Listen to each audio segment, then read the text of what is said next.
Hey guys, sorry I'm getting started a tad bit late, but let me know if you have problems hearing me or seeing me at all. I'm going to try to mess with my microphone, make sure everything's working just fine.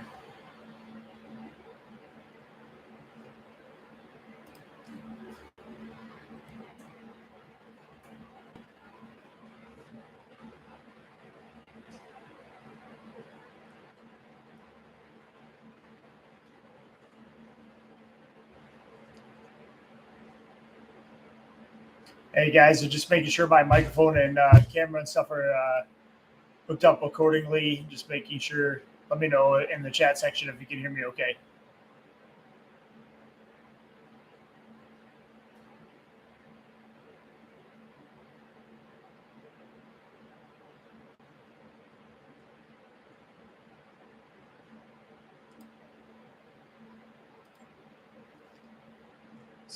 Microphone toner. Okay. Looks like things should be okay, but let me know if you can't hear me for whatever reason in the microphone. You can hear you? Okay, good. I'm going to turn on one more light, and I'm actually got my mash water heating up right now, and I've got my water additions going, so I'm kind of getting a little behind the ball here, but we'll be mashing in here in just a little bit. We're making a S.M.A.S.H beer with Cascade and 2-row, so 1 second here.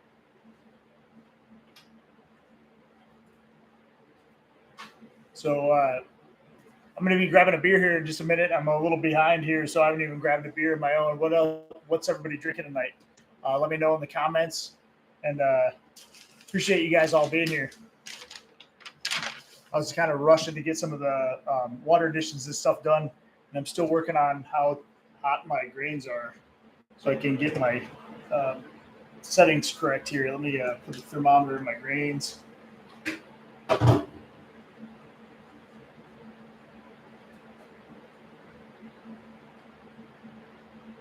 '86. It's pretty hot out here in the Carolinas still, so just trying to figure that out. Let's see, we've got screen temp 86 degrees, which is about 85. I'm doing 10 pounds of 2-row and Cascade. It's the only thing that's going in here. So S.M.A.S.H for all you guys. It's a single malt and single hop.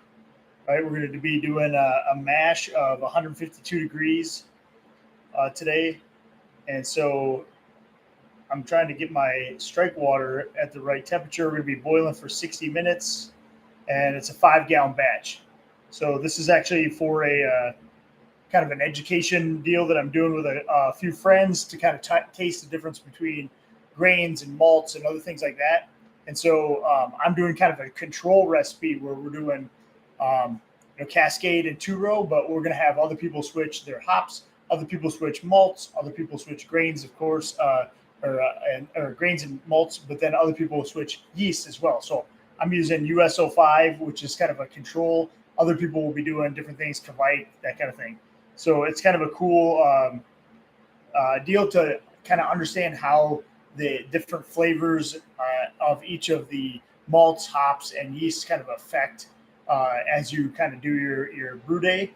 The same exact recipe, you change one thing, it tastes completely different. So it's kind of a learning experience for those who haven't really done a whole lot of different brew types to kind of get to know what hops that you like, what hops that you don't, and that kind of thing. So I'm going to go ahead and get this thing. So it looks like I need 161 degrees strike water, a little about that. Let me see where we're at. Hold on. So we're almost there. Let me get these things going here.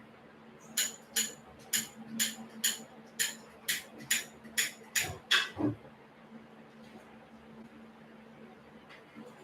at about 150 degrees right now, so we're pretty close.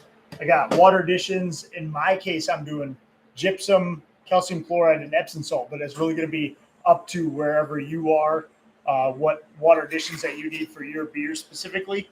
But my water profile calls for that. If you're using RO water, obviously you can just tailor it up to this. So I'm doing kind of a light beer hoppy profile for this because it's kind of like a pale ale, if you will, because it's really not very light, or it's very light malted, of course, and kind of a bitter. We're doing 3 ounces of Cascade, so kind of a medium bitterness to this beer, so I'm calling it kind of a pale ale.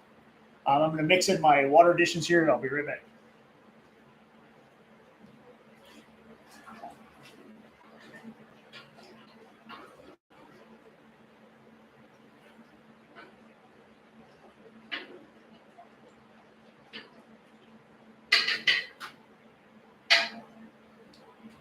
All right, and we're only like 2 degrees off, so we'll be mashing in here in just a second.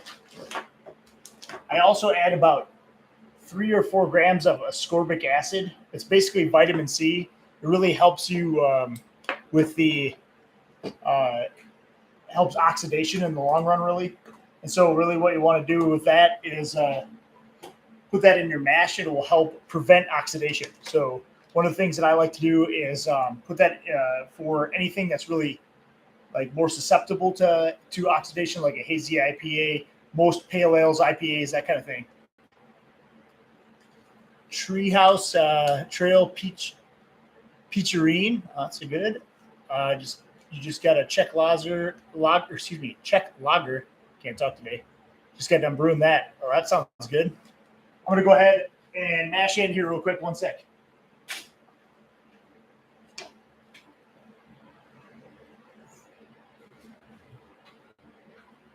I'm gonna try and do this guy right in front of you guys so you can see what's going on here.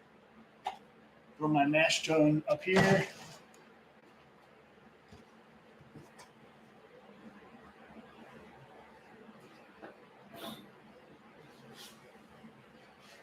All right, so this is my strike water.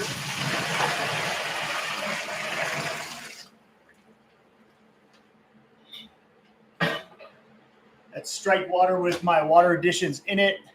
The ascorbic acid that I was just talking about, we're going to throw that guy right in there.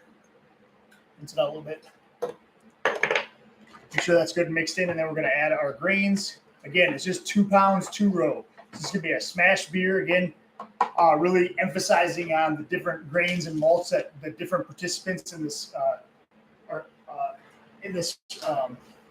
education thing are doing. We have about 12 people doing 12 different beers, and I have the kind of control beer, right? So 12 pounds of 2 row going in. We're going to go ahead and mix this up.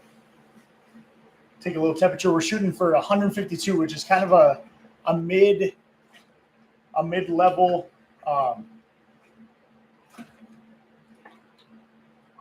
We're doing like a mid-level, so you'll have a lot of that malty flavor and so some of the bitterness coming through.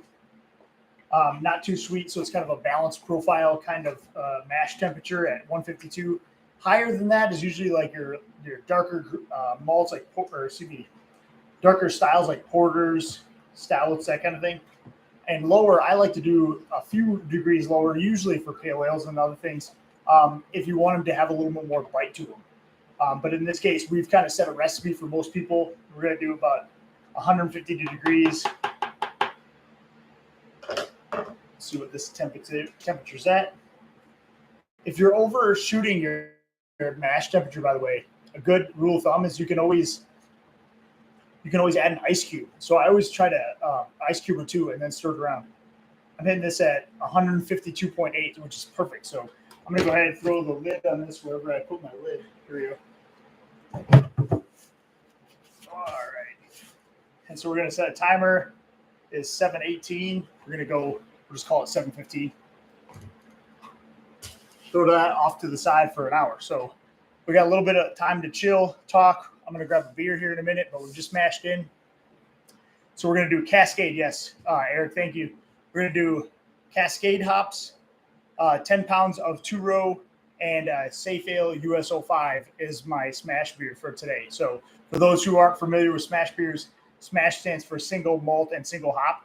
And so, again, we're doing a kind of an educational brew session with a few folks. We have 12 people brewing 12 different beers. So we have 4 different grains, 4 different hops, 4 different malts, 3 and 3 and 3. So we have 3 different grains, 3 different hops, 3 different malts, and then 3 control beers. So we have 12 beers total. You kind of taste what the beer's supposed to taste like, and then you can do, what each of the hops and what each of the grains and yeast do to the flavor of each one of them. And so for each of the recipes that we've given people, we've kind of made the same IBUs, SRM, that kind of thing, to kind of keep it all consistent, but just to kind of get those flavors, really maximized at the end of the day. So that's really a kind of a cool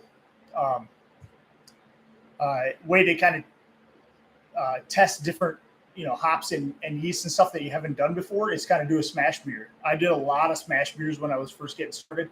Kind of a really neat way of tasting different flavors that you're not really expecting. And you can do these in small batches, right? I'm doing a 5-gallon batch because I know this one's going to be fine. I want to drink 5 gallons of it. But if you want to do a small batch and do like half of this, you can. Matt, do you do a stir mid mash? Sometimes, yes. Most of the time, no. If you mix it up pretty good, it's not that big of a deal. I also do a batch sparge process, so I'm going to heat up my batch sparge water here in a minute, and that's going to go in at about 180 degrees, and it's going to raise the grain temperature to over 170 degrees. And what that's going to do is it's going to release any of those residual sugars. So if I didn't mix something up the first time well enough, that second batch sparge process is really going to make sure that all of those grains are really good mixed up. And so I'm not really going to miss any of those sugars. But for the most part, I just make sure I mix up really well, especially for only 10 grains or 10 pounds of grains. I'm not going to really miss, a lot of big dough balls or anything like that. But can you stir mid-mash? Absolutely. I would even say if you're high on your temperatures, you can stir mid-mash just to kind of, release some of the heat out of there. But usually when it's fairly close, I leave that thing shut up and let it do its thing for an hour. So Lorenzo, you asked, how long will I keep this beer in the fermenter before racking? So what I do is I do about a week or so. I'll put a tilt hydrometer in there for tonight, and I will make sure that thing's completely done. We're not doing any dry hopping with this recipe. So what I'll probably do is wait till it's done completely, and then I'm going to go ahead and completely finish out the fermentation, and then probably let it sit for another week or so. And then probably towards the latter part of that week, I'm going to go ahead and start cold crashing it down. So I use a product called a Cold Crash Guardian. You can find a video on my page showing how to make your own or buying one of those. It's basically a sack that fills with CO2 as it's fermenting. And then as I turn down the temperature, it pulls the CO2 out of that sack back into the fermenter instead of air. So it's a way of kind of limiting oxidation while you're cold crashing. You don't have to do that, but I use that. So I'm going to do everything in one vessel for that. And I'm actually going to use my Monster for this one. And so I'm going to go ahead and I'm going to do everything in this. I'm going to 1 week is a primary fermentation, second week is conditioning, and then I'm going to let this sit. I'm going to transfer it into a keg after putting a little bit of pressure on this. I have a video on how to make one of these pressure lids, pressure fermenter lids, but I'm not going to add this lid until the second week. I'm going to use this one right away with the airlock on it. Then I'm going to use this one to pressure transfer. So if you haven't watched this video on how I made this, there's a video on my page. But I'm going to use this one basically for the first time for this video. So that's going to be cool. Yeah, feel free to ask any other questions and stuff. I'm going to grab a beer. I'm going to turn on this other light here so you can see me a little better.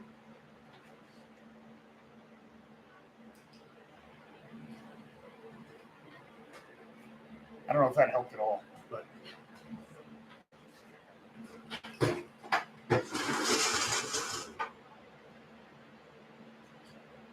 probably not, but it'll help later. So what's everybody drinking?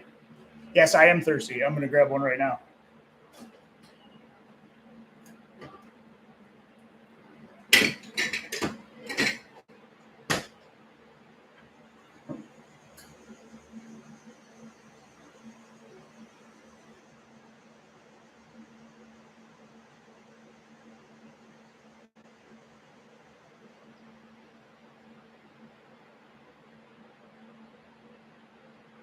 This is an American IPA.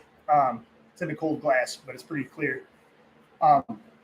This is one I had on my page a few months ago. It's almost out. It's probably the last pint or two. I actually have the blackberry sour I did on my live a couple of weeks ago. I just tapped it yesterday, but I have to finish this one up before I throw it on one of the actual taps on the fermenter here. So Eric got a Bell's Two Hearted yesterday. Great beer, and actually I used their bottles to harvest the yeast out of the bottom of them and make an actual Bell's Two Hearted ale from the yeast in the bottom of the bottles. So if you guys are looking for a cool, different video, I have one on my page specifically on how to harvest the yeast out of commercial beers. Go ahead and check that out. It's really cool.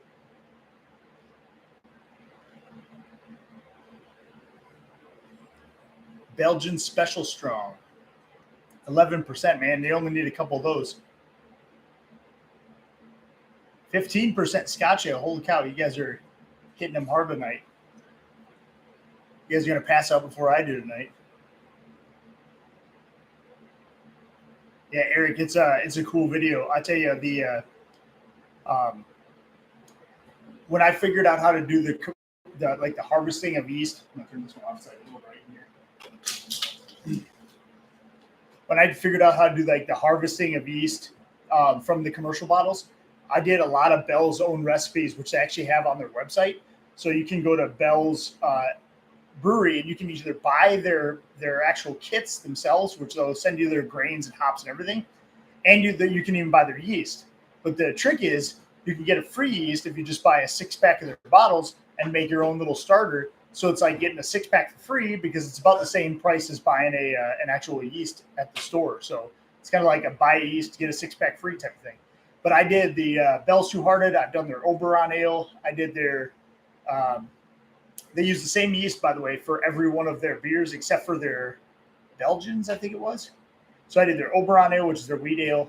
I did their Bell's Two Hearted. I did, what's the other one? Their hazy, which is called Hazy Official. So I did those 3 with their own yeast, and I actually preferred my beer because it was fresher than the ones at the store, believe it or not. So I did like a side-by-side, and I was like trying to do, I had my wife like mix them up and tell me which one was, or not, didn't tell me which one was which, and I tried to pick out which one was which. And I actually preferred my beer in a lot of the instances because it was fresher and not because it tasted very different. They actually looked identical, head retention identical, beer flavor-wise was identical. So try it out. It's really cool if you haven't done that before.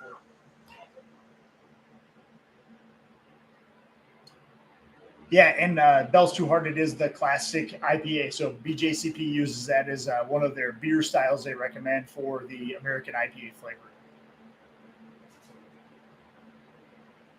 Imperial breakfast stout tomorrow. Donuts included. Man, breakfast at Eric's place. Yeah, very cool process. If you haven't tried that before, very neat. So for those who are just kind of starting the stream, we're doing a S.M.A.H beer, which stands, if you're not familiar with the process, it's single malt and single hop, so S.M.A.H, right? And so we're going to use one malt style, which in this case is 2-row, one hop, which is in this case it's Cascade. And we're going to be doing 3 Cascade additions of 3 ounces each. We're going to do one at 60 minutes. We're going to be doing one at, I believe, 15 minutes. I have to double check here. Look at my recipe. Yeah, 15 minutes, and then one at 5 minutes. So we're going to do all 3 of those at 1 ounce apiece. I'm going to be just using my normal hop spider since we're doing 3 ounces of hops. Normally I do my paint strainer bag hop spider. I have a kind of DIY video on how to make one of those, but I'll probably just use my metal hop spider for this because we're only doing 3 ounces. Any more than that, I'd probably go for the paint strainer bag, but because the hop spider, the metal one, kind of gets all clogged up. But this beer is going to be pretty quick and dirty, and so we'll get that one done. We're shooting for about a little over 40 to 45 IBUs for this one, and about 5.5% ABV at the end of the day. Should shoot it for the OG at about 1052 to 1055 range. I'm guessing it's probably going to be a little bit higher in the 1055 range because this is at 70%. I usually hit about 75 or more for my brew system, for my efficiency anyway. And so it'll probably be about 55. And then final gravity for USO5 is somewhere around 1.010, 1010, or maybe even a little bit lower, or as high as 1.012. And so it should be right around that 5.5 mark. It could be a little bit higher, a little bit lower, depending on your system. Any advice of brewing with donuts? How much sugar is in the donuts? That's going to be fermentable sugars. But no, I do not. I've not put a donut in a beer yet. At least in a wort. I probably had a donut fall in a beer before, but probably not one in a wort where I'm going to be adding yeast after the fact. Yeah, add that additional sugar for the donut. You could probably brew with all donuts. Just throw it in as your mash, and just see how much sugars you get out of it. And you could do like a donut stout and add some chocolate malt and stuff.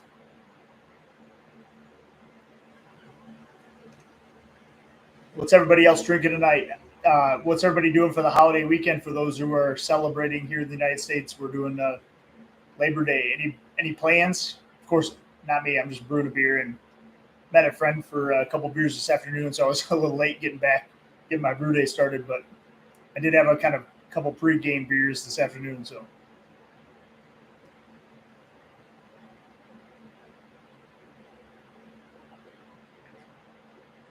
I got my water additions started. I'm going to go ahead and get my strike or my sparge water ready.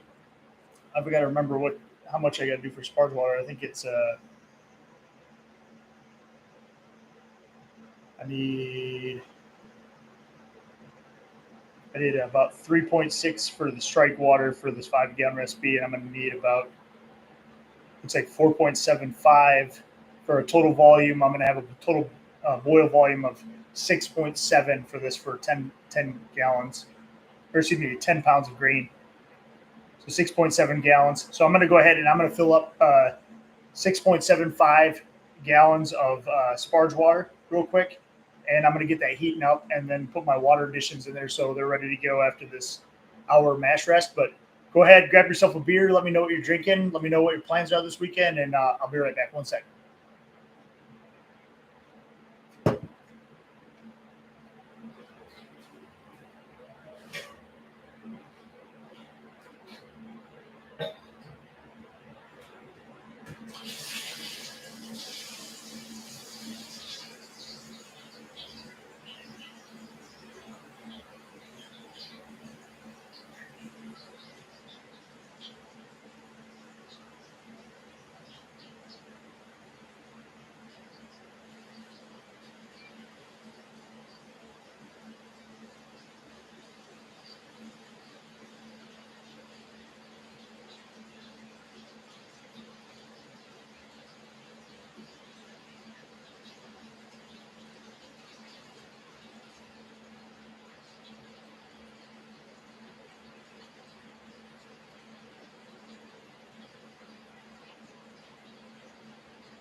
All right, that was quick.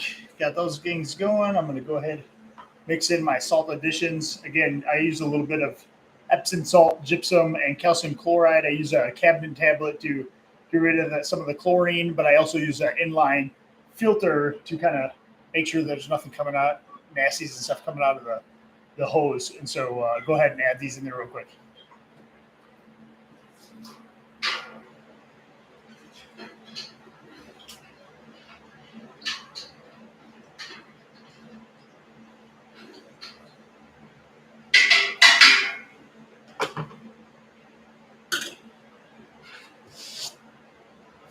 All right. Matt, do you use brewing water for salt additions? I actually use the Brewer's Friend app for the salt additions. I find that to be pretty good. They have a kind of a salt additions calculator. When you put in your recipe, you can go ahead and just click on the edit button. You can have a water profile. They also have on the Brewer's Friend app. I don't think you have to be a paid member to do this, even though I pay for that because I use my inventory and a bunch of my recipes to store in there. And I don't get paid by them by any means. I just use it. But I use Brewer's Friend, and you can actually pick a target profile, water profile, and a lot of times you can pick the city or county or whatever you live in and find the closest water profile if you don't have one. And so in my case, I've actually got a water profile from Brewers Ward Labs. That's what it is, for brewers specifically. And they send you the little water profile. I have that entered into my Brewer's Friend app. I choose that as my target water, and then I can just adjust based on like what style beer that I'm doing. So I use the one right in Brewer's Friend. I don't use brewing water, but I have used other calculators before, so I would suggest doing that. Salt additions are one of the things that people kind of get into last when they're starting brewing, but one of the things that really takes your beer from really good to great, and it really doesn't take that much more effort. It's just a little, I guess, scary for people who aren't really, we're not all chemists, right? So we don't all know what's going on, but it takes kind of the guesswork out because I have a whole video. I think it's called "Why Does My Beer Have That Homebrew Taste" or something like that, and it has a whole video on how to like go through that whole water profile and make sure you're adding enough calcium chloride, enough gypsum, enough Epsom salt, enough baking soda or whatever in order to level out your beers. And so I kind of go through how to do that. It's really easy to do for basically anyone. Pretty cool. Bruce, it's going good. How are you? What are you drinking tonight? Lorenzo, do my first all grain Imperial Stout tomorrow. I don't know if I've ever done an Imperial Stout. I've done stouts before. I do a lot of porters in the wintertime. I don't know if I've done an Imperial Stout before, but, hey, just relax, have a homebrew at the end of the day. Really don't worry about your numbers all that much for any beer. I mean, if you're 4 points low, 4 points high, people get all like, oh, what did I do wrong? But guess what? End of the day, you're making beer. And whether your ABV is a little bit high or a little bit low or something like that, it really doesn't matter at the end of the day. Is it really going to change the profile and flavor of your beer? Really not that much. I mean, maybe a little bit, but barely anything, especially, unless you're like 20 points off or something like that, I wouldn't worry about it. So in most cases, we stress a little bit too much about beer, and we just need to say, hey, we're brewing, we're having a good time, relax, have a home brew, and brew some beer. So we let it do its thing in there. We have a beer. We watch a pot boil for an hour, and then throw some yeast in it. That's about it.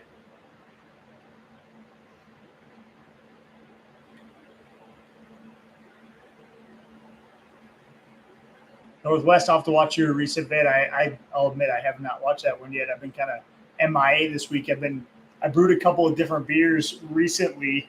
The one that's coming out next week is actually beer I did for a competition where I had to use maple syrup in the beer. So I brewed that one a couple weeks ago. And I have that one on tap here. I'll probably have one tonight. That one turned out pretty good, but I don't know that I would use maple syrup in beer all that much. But it's got toasted pecans and maple syrup, so I'm calling it Sticky Nuts Brown Ale. So it's a pretty good one. I'm going to have that one coming out at a video this next week for those who want to check it out. Maybe dropping tomorrow, in fact.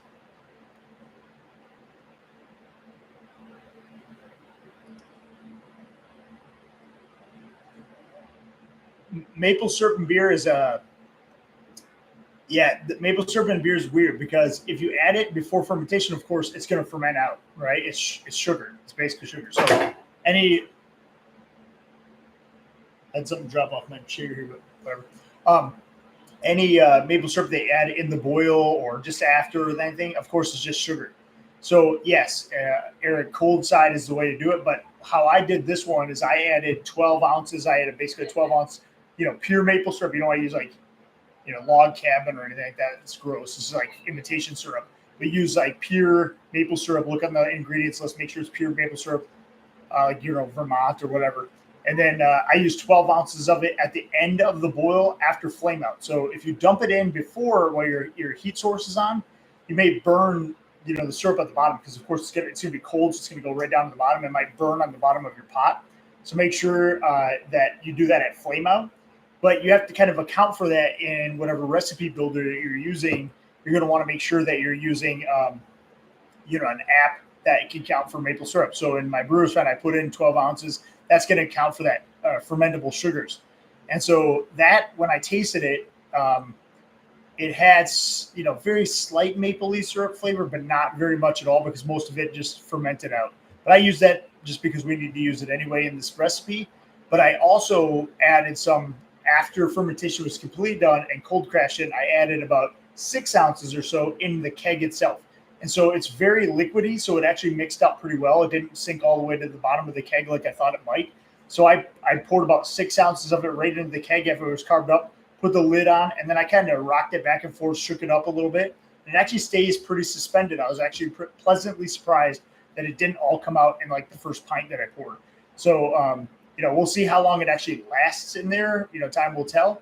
But yes, to get the maple flavor, either you have to use like a maple flavoring, which has more of an extracty taste, which I don't really care for all that much, or you have to use it at cold side, actual maple syrup, and dump it in there and kind of shake it up, make sure it gets mixed out. But to add the true maple flavor, you need to do it in the keg.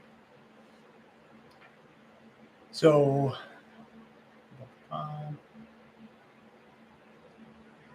yeah, sometimes YouTube puts the YouTube ads in the middle of the stream. Sorry about that, guys, but they do that. It's YouTube. They're going to make their money, right? So sorry if you missed something. If you missed something, let me know, and I'll kind of repeat myself if I need to. Yeah, so the idea of the cold side of the keg, that's applicable for a lot of different things. So if you want to add things that are going to be flavorful but still have sugar or aroma, you're going to want to do those on the cold side. The only exception to that, I think, is like adding fruits. I add a lot of fruits in for like sours. Like I have a blackberry sour right now, and then I'm actually going to be tasting on tonight's video. I'll kind of finish off this IPA. Hopefully, I'll have a couple more pints of that, and then I'll share what that looks like and tastes like. It's awesome. It's really good. So in that case, that I do in a secondary, but I transfer it off of the main portion of the yeast. And because there's not a lot of yeast in there, you're going to go ahead and you're going to get most of that yeast out of the mix. And so when you add your fruits in the secondary, it's not going to ferment out like you would if you just added sugars right away. A lot of that's going to be pulled out. There will be some fermentation action happening, which did happen with this one, but it's not going to like ferment out all the sugars of the blackberries. For instance, I added 6 pounds of blackberries in the secondary. It's not going to ferment out all of that sugar. You're going to get a lot of blackberry flavor, some sweetness, but you're still going to retain that like tart, sour flavor in the beer. So really kind of a couple cool ways to add stuff in the cold side, but you don't always have to add it in the cold side. Sometimes you can just remove the yeast from it as well.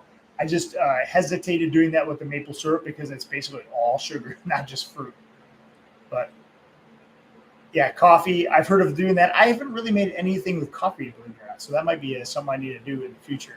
I've had a lot of coffee beers, and I actually don't mind some of them if they're not if it's subtle coffee. I don't want to drink. If I'm going to drink coffee, I'm just going to drink coffee, right? But if you're going to have like a coffee beer, coffee porter, stout, that kind of thing, I want it to be like subtle in the back end.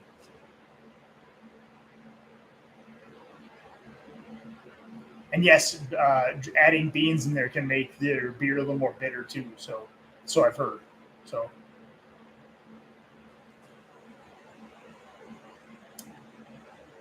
Bruce, good question about oils. I actually did that. So for this brown ale that I did with the maple syrup, I have a brown ale with I think it's a pound or so of half pecan halves. And what we did is we dry roasted them first. So you could do that with really anything that has oils in it. Dry roast it in your oven, and then it will heat it up to the point where it's almost like darker browning or almost black. And then you can take paper towels and like blot them off and like take most of those oils out. And so by doing that, it actually helps like the head retention in your beer, coffee, whatever you're gonna have. So you're gonna have, whether it's nuts or coffee beans or whatever, you can blot those oils off of that product, and then it won't affect the head retention of the beer. And I'll kind of show you. I have that brown ale tonight, so I get good head retention on that one still. Maybe not as much as like a regular one because there is some oils in there, but it still stays more than you would think. It's not something that you're going to see a lot of. Cold brewed coffee, condense it down and make it much smoother. That's a good idea. I've not used coffee in a beer, so that's a great idea at Northwest, using cold brew coffee. I haven't done that, but it sounds like that would be an option because you've already kind of eliminated the beans.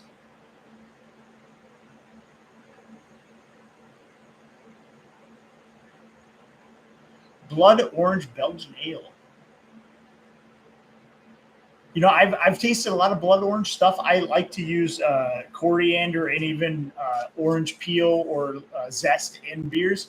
That's a good way. If you have a good like IPA or pale ale recipe and you just want to add some coriander or some, orange peel in there, that's a great way to make it like go from an awesome IPA pale ale to like a kick-ass summer pale ale IPA or something like that.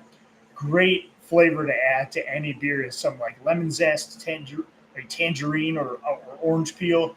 Awesome idea. But blood orange, I have not used blood orange specifically, but blood orange Belgian ale. I'd want to try that. That'd be good.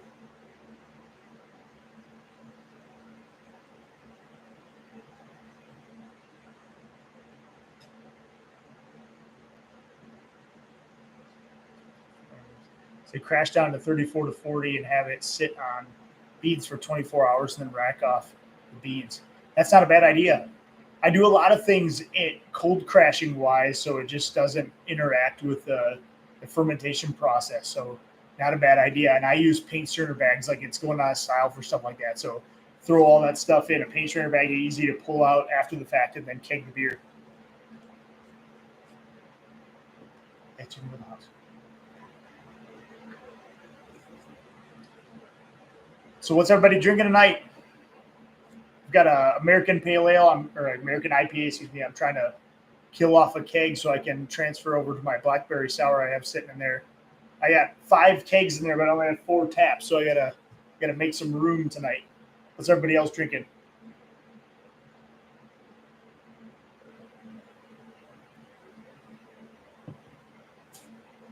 For anyone who started the stream that hasn't kind of caught up on what we're doing, I'm doing a S.M.A.H beer, which stands for single malt and single hop.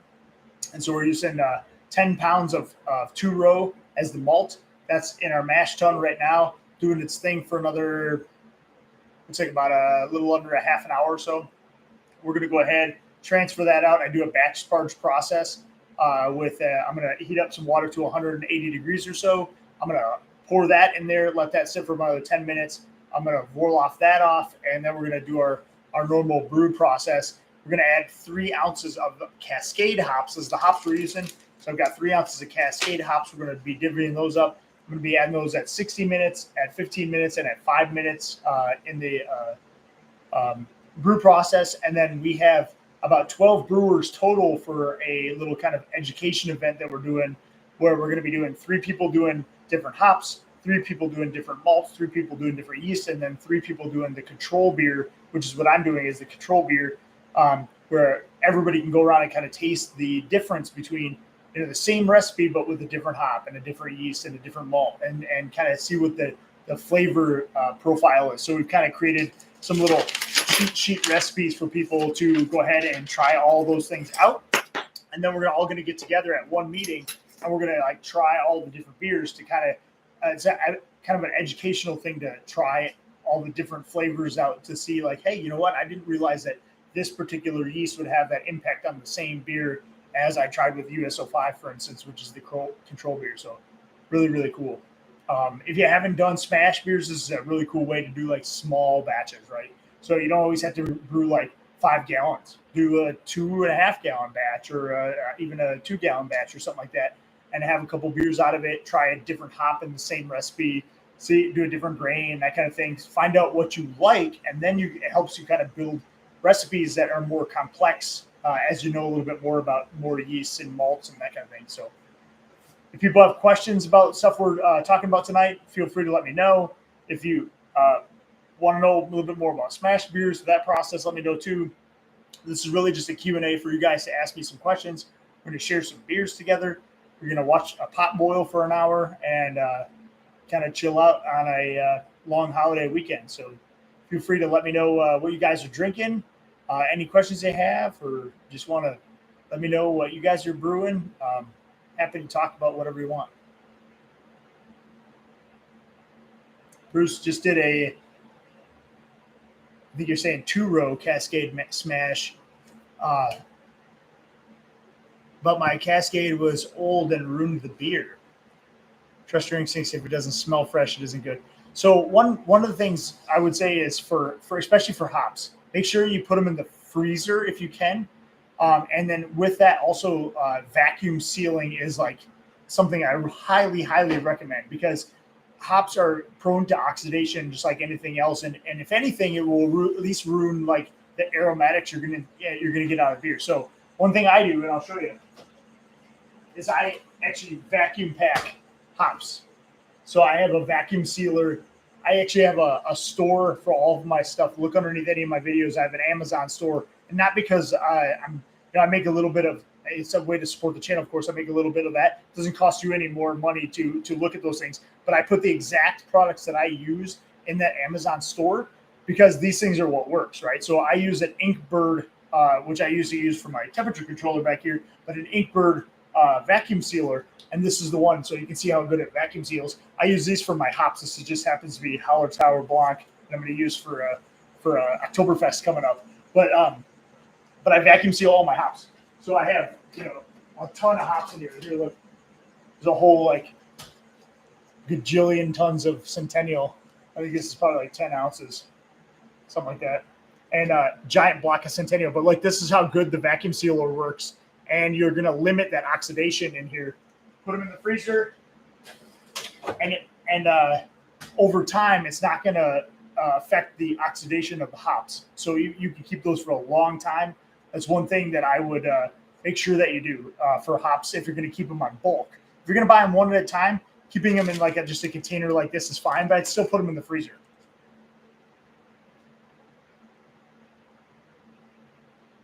So the yeast that I'm using for this one, Lorenzo, is S.M.A.S.H USO5. I'll pull that out now because I'm using it later anyway. So S.M.A.S.H USO5.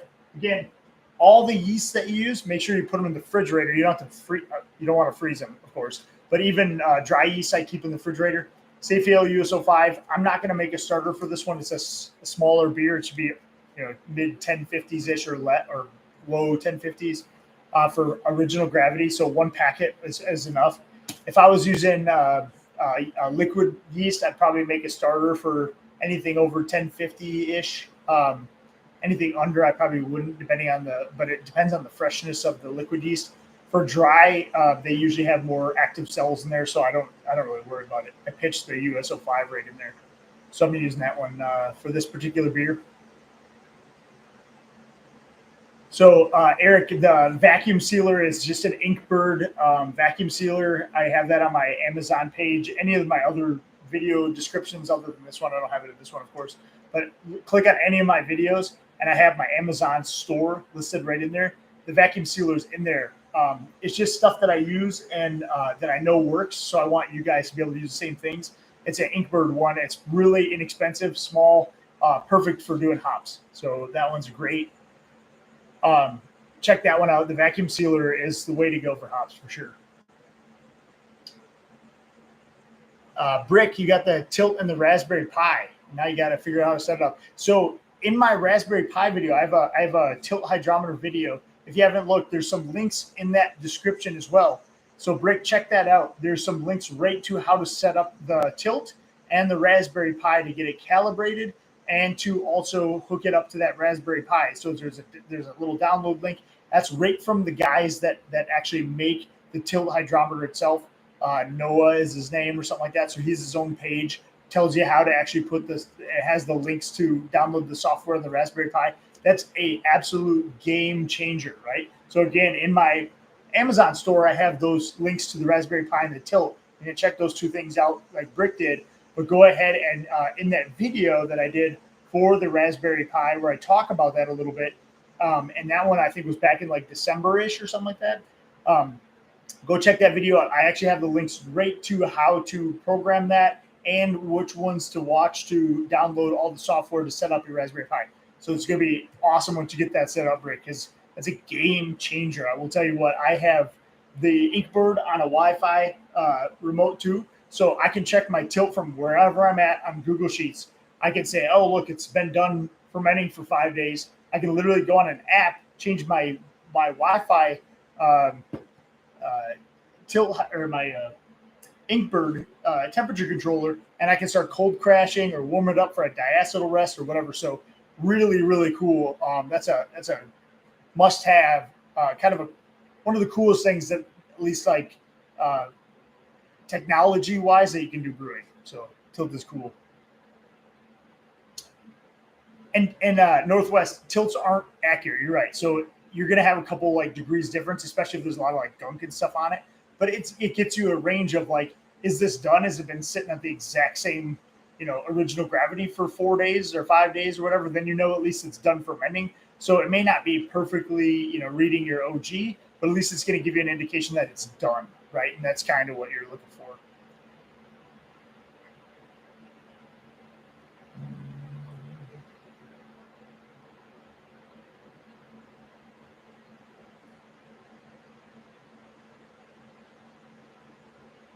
Yeah, I mean, in reality, I was kind of doing the open the lid and like check, is it actually bubbling? Is it really doing anything in there? And kind of guessing whether fermentation was done, or opening the lid and trying to get enough fluid out for a hydrometer reading. And I don't really have to do that anymore. So it's really nice to have the tilt. I only have one. I'm considering getting a second one because I do sometimes do more than one brew at a time. And I kind of take one out, put it in a new beer while I'm kind of conditioning a second one. And I wish I kind of had a second one, so I might just get a second one. But once you have the Raspberry Pi set up, you can do more than one with the same Raspberry Pi. It will do up to like I think 8 or 12 of them or something like that at the same time. So that's super cool.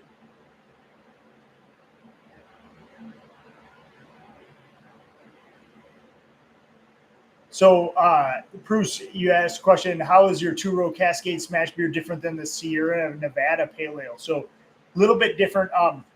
The Sierra Nevada Pale Ale that I did which was called Nearly Nirvana, it had some other crystal malts and stuff in there. And really, truly, the actual Sierra Nevada Pale Ale, they actually had the recipe for a little while, and I don't know if it's still on their website. They actually use Magnum hops for their bittering, and then they use some other different malt. I can't remember what it is. So the Nearly Nirvana is actually pretty close to Sierra Nevada's Pale Ale. It was the American Homebrewing Association's recipe that they put on for the Big Brew Day. That was close. It was somebody's clone recipe of it, so it wasn't the actual recipe.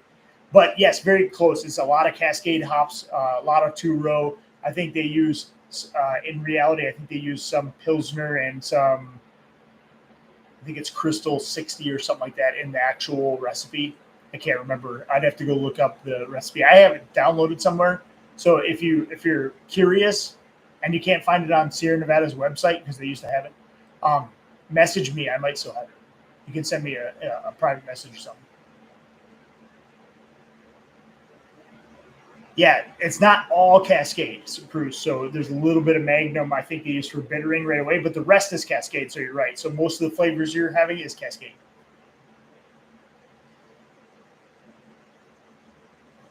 Yeah, Eric, when you're traveling, having a tilt or somebody to check your gravity or even turn down the temperature controller is a must-have. It's really awesome.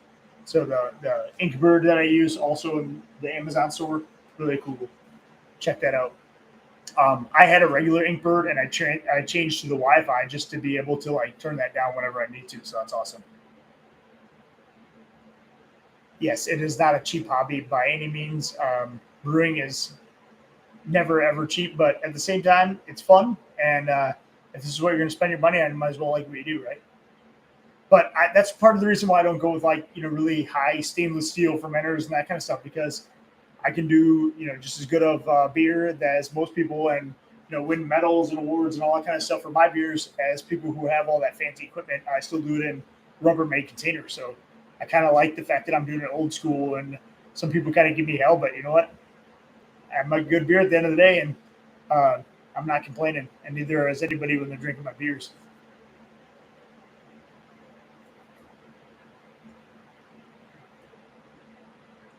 Yeah, I mean, it really is whatever works. I mean, I tell people that we're, if that's you and you want us to keep it old school like me and just kind of do what works, more power to you. I kind of do it somewhat for the channel because that's how a lot of people get started home brewing, and like that's what they want to see people doing, right? So that's a good way of of seeing other people doing the exact same thing you're going to be doing. So, but there's a lot of good all-in-one systems now, right? You got the Brew Fathers and the Anvil Foundries and the claw hammer systems and all that, and that's great. Whatever works for you. There's some people who can't pick up a big pot of water and dump it in, and they would rather rely on pumps and stuff like that because they might have some issue or something like that. And so it's all whatever works for you. But at the end of the day, find your system, find what works for you, and perfect it. And then when you get it good, there's no need to really change it. But I like a little bit about the old school system of using like the Rubbermaid containers and the pots and stuff is that it's easy to clean. There's nothing that's going to get stuck in the pumps and hoses and all that kind of stuff because it's all gravity. So just doing it through a normal system, easy to clean, easy to maintain, and cheap. So I don't bottle beer anymore. I do use no, I'm not sponsored really by anybody, to be honest with you, Bruce. But I don't bottle beers anymore, but I do sometimes bottle if I have extra that can't fit in the keg. Like sometimes I'll do like a 6 or a 5.5 gallon batch and I'll have some left over. And for that, I do use, if I only have a couple bottles left, I use like a carbonation drop, which you can buy at like a homebrew store or even online or something like that.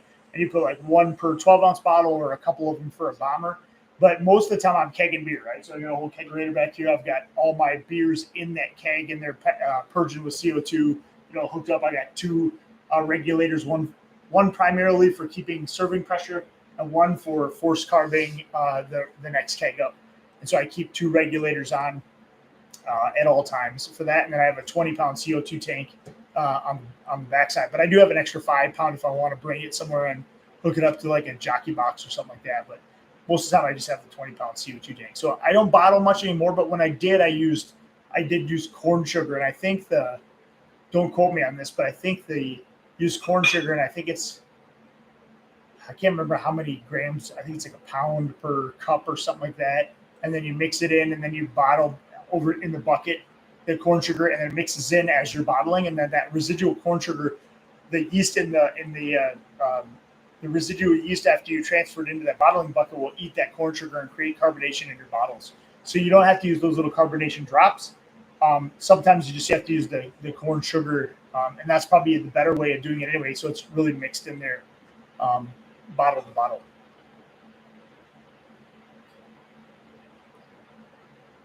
But yeah, it's a big step, Eric, from going to and you have to have the room for it too. From going from bottling to kegging, right? You can stick two cases of bottles anywhere in your house, but it's a pretty big step, and financially too. It's probably $150 at minimum to get all of the stuff you need to start kegging, right? So you need something big enough to cool down the keg. You need lines. You need a regulator. You need a CO2 tank. You need at least one keg, of course, and taps and all that kind of stuff. And so there's some investment to it, but once you go there, once you do it, even little by little, even if you start at like one tap and I'm going to do two taps, and et cetera, you'll never go back to bottling. I mean, it's just the way to go. There's a lot of people who say I still like to bottle, but that's BS. I would not want to clean that many bottles. I mean, the few that want to do that, hats off to you. So, but going and just kegging bottles is the way to go. Or kegging beers is the way to go. You just transfer it one time, hook it up to CO2, pour beer when it's done. And it doesn't take as much time to carbonate. So you're not waiting 3 or 4 weeks. You're doing it in, a couple. But our mash is almost done here in a couple minutes, but we're going to grab another beer, maybe take a bathroom break. Let me know what you guys are drinking. Again, if you're just joining us, we're doing a S.M.a.S.H beer. We're doing 10 pounds of 2-row. We're doing 3 ounces of Cascade hops, and we're doing Safe Ale USO5. So S.M.a.S.H beer stands for single malt and single hop. So we're doing single malt, which is our 2-row. We're doing single hop, which is our Cascade, and our USO5. And so if you haven't done a lot of these types of beers, it's a good way to kind of identify the difference between, what this specific malt tastes like. Do the same recipe, do it with 2 different malts, do it with 2 different hops, do it with 2 different yeast, and then you can gradually tell what, those specific malts and yeasts and hops taste like, in this exact same recipe. So I would suggest doing that. This one we're doing for a competition where we have about 12 other guys doing it, and it's going to be really cool to kind of compare everybody's beers when we get done with it.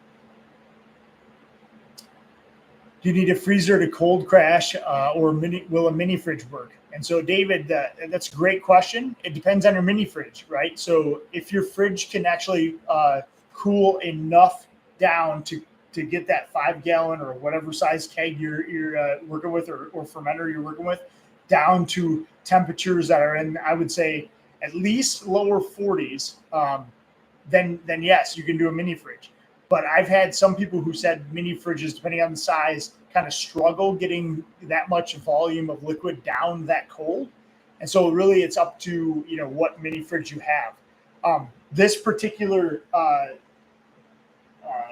chest freezer that I have is a real small one. I made sure that I had enough depth, or width, and depth, to fit my fermenter down between where there's a little shelf where the compressor sits underneath there. But I think that's like $100, maybe $120 or something like that, US dollars. And so I wasn't spending anything crazy, and that's brand new. But you can buy a used one on like Craigslist or Facebook Marketplace or something like that. Buy a used one. But yeah, you can do that. You don't need a freezer to do it. A freezer works great though, because it's used to freezing food, so it's going to have enough compressor power to get that much liquid down to those colder temperatures. Victoria, thank you. It's 1 ounce corn sugar per gallon when bottling. So if you're doing 5 gallons, 5 ounces corn sugar, that sounds about right. Thank you, Victoria, for popping in there, because I was at a loss. I haven't bottled in forever. I knew it was corn sugar. I couldn't remember how much it was. It's not a pound. I think I said a pound. That's way off. 5 ounces and 1 ounce per gallon, she said. That sounds about right.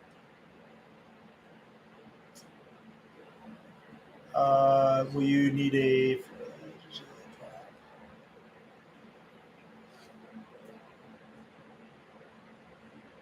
I'm not sure what you're asking about dry hopping, David.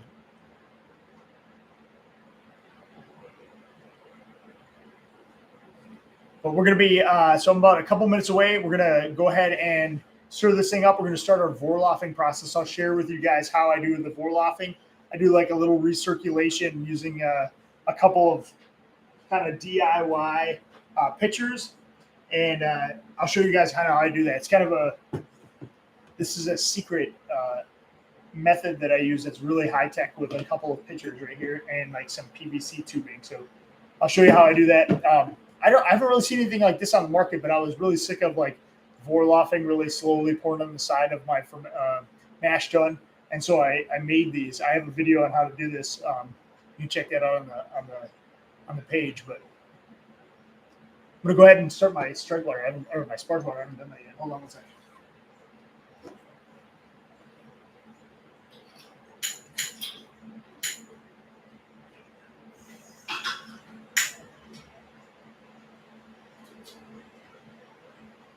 I'm a little late to the game. I should have started that like 15 minutes ago.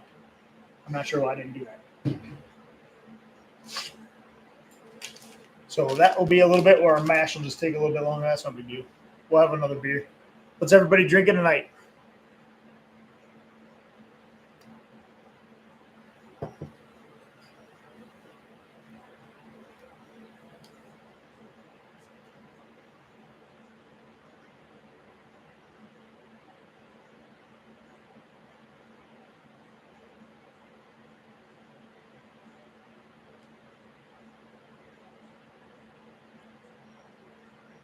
Oh, no, sorry, David. I'm not dry hopping this particular recipe. But you know what? If I was just brewing it myself and I wasn't brewing it for this little like educational deal, I probably would dry hop it. If you're really just trying to figure out like what Cascade hops taste like compared to others, you wouldn't have to do that. But Cascade hops are a great hop to dry hop with.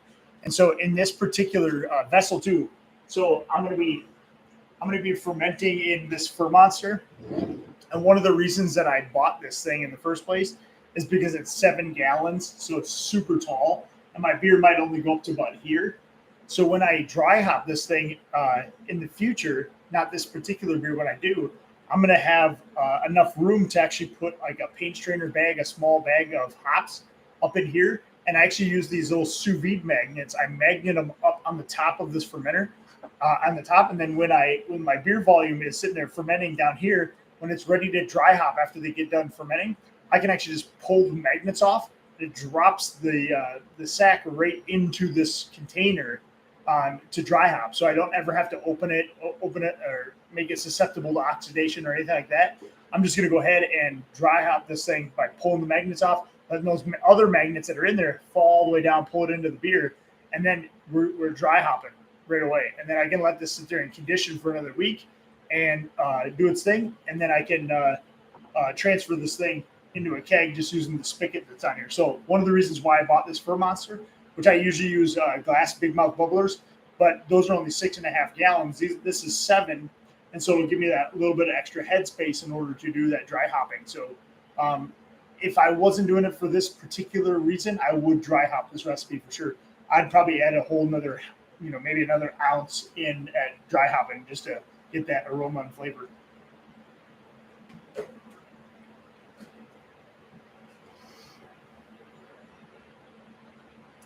Award-winning gold homebrew Belgian double that they're meeting. Awesome. That's cool. That sounds good. Age 1 year. You know what? That's some commitment to age anything. I mean, really, even a year, it doesn't matter. Age anything. It takes some commitment to do that. I'm impatient, maybe. So I haven't done that quite as long. So good for you. That's cool. I've actually thought about doing kind of a cask. I have a small wooden cask, and I've thought about doing like a sour or something like that. I just haven't done it, but I should.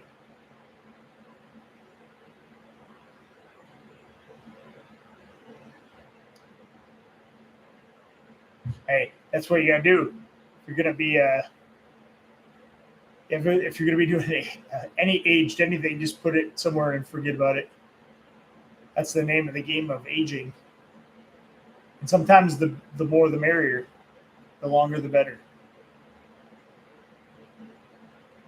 So our mash is coming up on in an hour. I was slow because I'm talking and not paying attention, but I didn't start my strike water in time, so it's going to be a few extra minutes, but that's no big deal.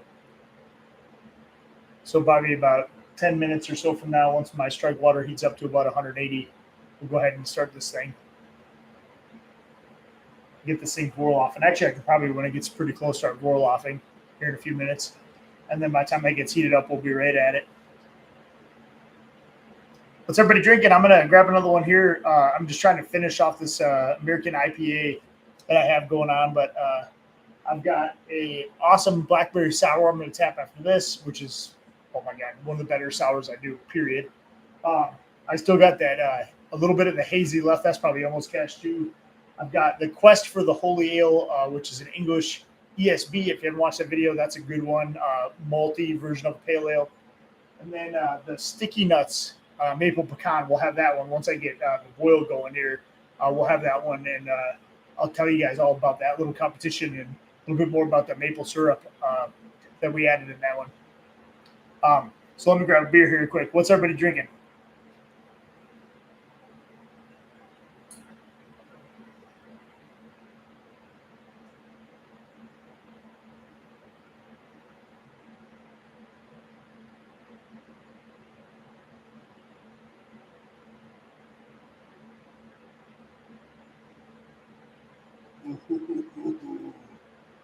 Such a good looking IPA, I tell you. You almost see myself through there. It's a good IPA, I tell you. I was very, very happy with how this one turned out. Very, very good. The one thing that disappointed me about this beer, though, to be completely honest with you, is it doesn't have as much the citrusy aroma that I wanted, because I accidentally when I have a big mouth bubbler, and it's got like this kind of silicone gasket on the inside of the lid. And when I went to dry hop it, I pulled the lid open a little bit, threw some hops in there, and I went to go seal it. The silicone seal like kind of pulled up a little bit, and it actually was letting some of the oxygen there. It didn't get oxygenated, so it was it had enough CO2 blanketed on the top, but it kind of it kind of scrubbed out a little bit of the aroma I thought I was going to get from the beer itself. So I'm kind of disappointed in the fact that it doesn't have as more like citrusy aromas I thought I would have. But it's a good looking beer, especially since it's like hot as crap outside. This thing is crystal clear when you're looking at it, just super condensed in my garage here, condensation. But it's a good looking beer. If I do this one again, I'm sure we'll have more of that, hop aroma I'm looking for. But yo, Elementary, what's up, man? Thanks. This is a good beer. Been liking the videos you've been putting out.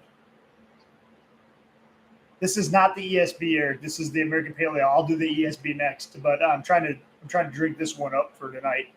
I have another blackberry sour. I need to have that tap. My wife's getting mad at me because she drinks the sours, and I need to drink this one up before I put that one on tap. But ESB is next after this one. I'm not going to have too many. I can't have too many 7.1 beers and still brew this beer later. But we're going to start the Vorlofing process. What I do, I'm going to show you how I kind of do it, my little cheat way of how I do a recirculation, and then see where we're at with our waters for our sparge water. One second.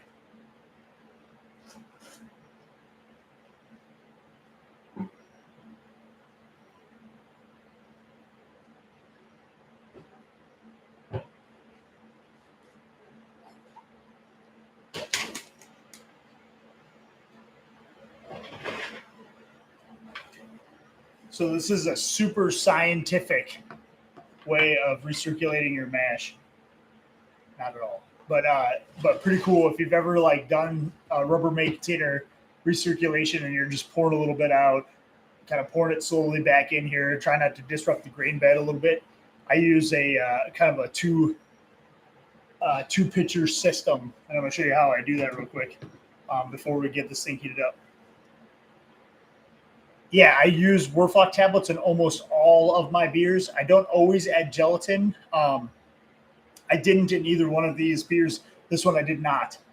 One of the tricks of making really, really clear beer is Vorlofing more than you think it. So recirculating more than you think you need to do, right? So the more you can build that grain bed up and keep those proteins out of your actual boil, the clearer your beer will be at the end of the day. But I do also add Werflock tablets. I have them sitting right here. So I do add these. I add one of these at 15 minutes left in the boil. So that will help with that clarity. But I don't always add gelatin. Depends.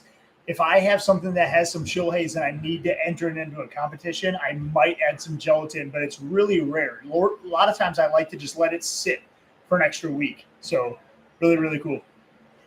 Brian, Elementary, thank you, man. I appreciate it. You got to prep for your brew day tomorrow. What are you brewing? We're gonna do that recirculation now. So I'm gonna show you how to do that. So basically, take the lid off this thing. I'm gonna give it a good stir up after our mash is basically done. Just get it all mixed up. And then I'm gonna take the basically two pieces of wood here, or you can use metal, what doesn't matter. And then I have this pitcher has a tube and a little strainer down here that I made. It sits inside of this thing. And then I take my silicone tubing, I put it onto my valve that I have here. I'm going to use the other pitcher, and I'm going to fill this thing up, and then I'm going to pour it back in here. And what that's going to do is it's going to slowly trickle out that beer on top without disrupting the grain bed. And it's going to recirculate, so I can keep filling this other pitcher up without having to stop and slowly pour it in and stop and slowly pour it in. And we're going to do this 2 or 3 times, so you'll see how that's going to work to recirculate. And then once my other sparge water gets heated up, I'm going to go ahead. We're going to once this thing recirculates 3 or 4 times, we're going to start putting it right in the kettle. Then once my sparge water is heated up, I'm going to put that in. We're going to do a 10-minute batch sparge. So let's get this thing started. Elementary Mexican lager. Oh man, I love a Mexican lager. I did one last year with poblano peppers. It was amazing. One of the better beers that I did last spring. Very good. I'm definitely brewing that one again. So I can't wait to do that. I did a full lager though. So you're actually doing a true lager, huh? Or are you doing a one with Kvike, or are you doing it like a real actual 6-week lager with lager yeast?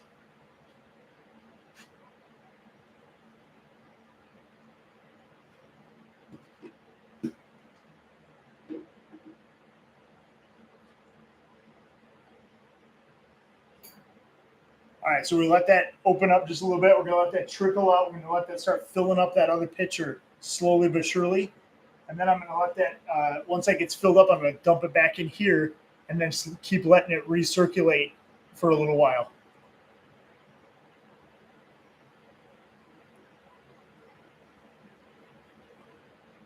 Yeah.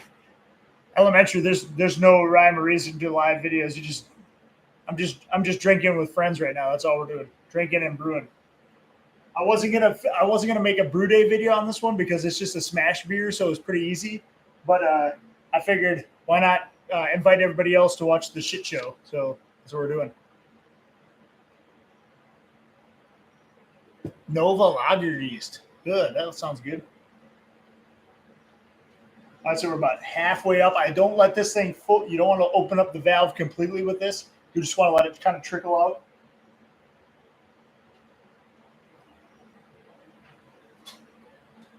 My strike water or my sparge water is heating up. It's about 170. We're gonna let it get 180.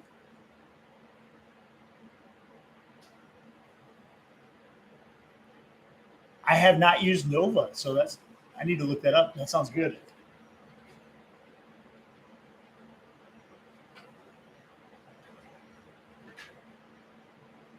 All right, guys. So here's the recirculation magic. I'm gonna bring this hose above the water line in here so it stops. I take this other pitcher and just pour it right in here. And that recirculates out with that little strainer thing on the bottom right there. It's only going to let so much go through. Then I put that hose down there again with that other pitcher. This is going to slowly let the other beer go in here without disrupting the grain bed. That one's filling up. It's kind of just recirculating as it's going, right? So gravity's doing all the work with no pumps, no nothing. This is really a high-tech system. So, it cost me about $6 a pitcher. So we got about 12 or 15 bucks invested in here. So this is really, really expensive. What's everybody brewing? What's everybody drinking? Let me know.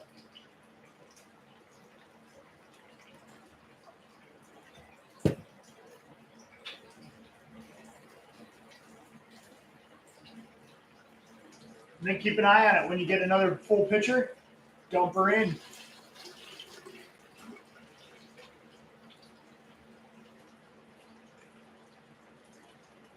And when your sparge water is ready, you can go ahead and shut that off. Once we do this about another time, we're gonna go ahead and start putting it right into the kettle to start going. So I'm gonna try to get that ready.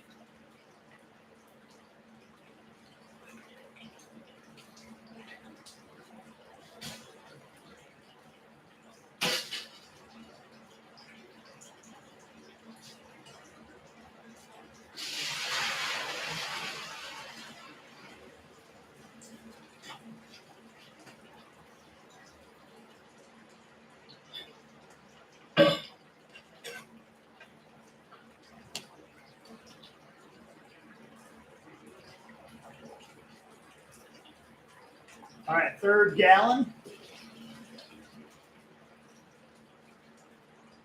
And I'm going to go ahead and take this hose, put it right into my kettle now. So you can't see this off the page, but this go right in the kettle. And we're going to start draining that in for our normal runnings. And then we have 180-degree water with our water addition sitting off for our sparge water. We're going to put that in here after this gets done. Fully drain it out. Give that another stir around, give it about 10 minutes. We'll let it kind of soak off those extra residual sugars. And then we'll do the same Vorlaffen process with these pitchers.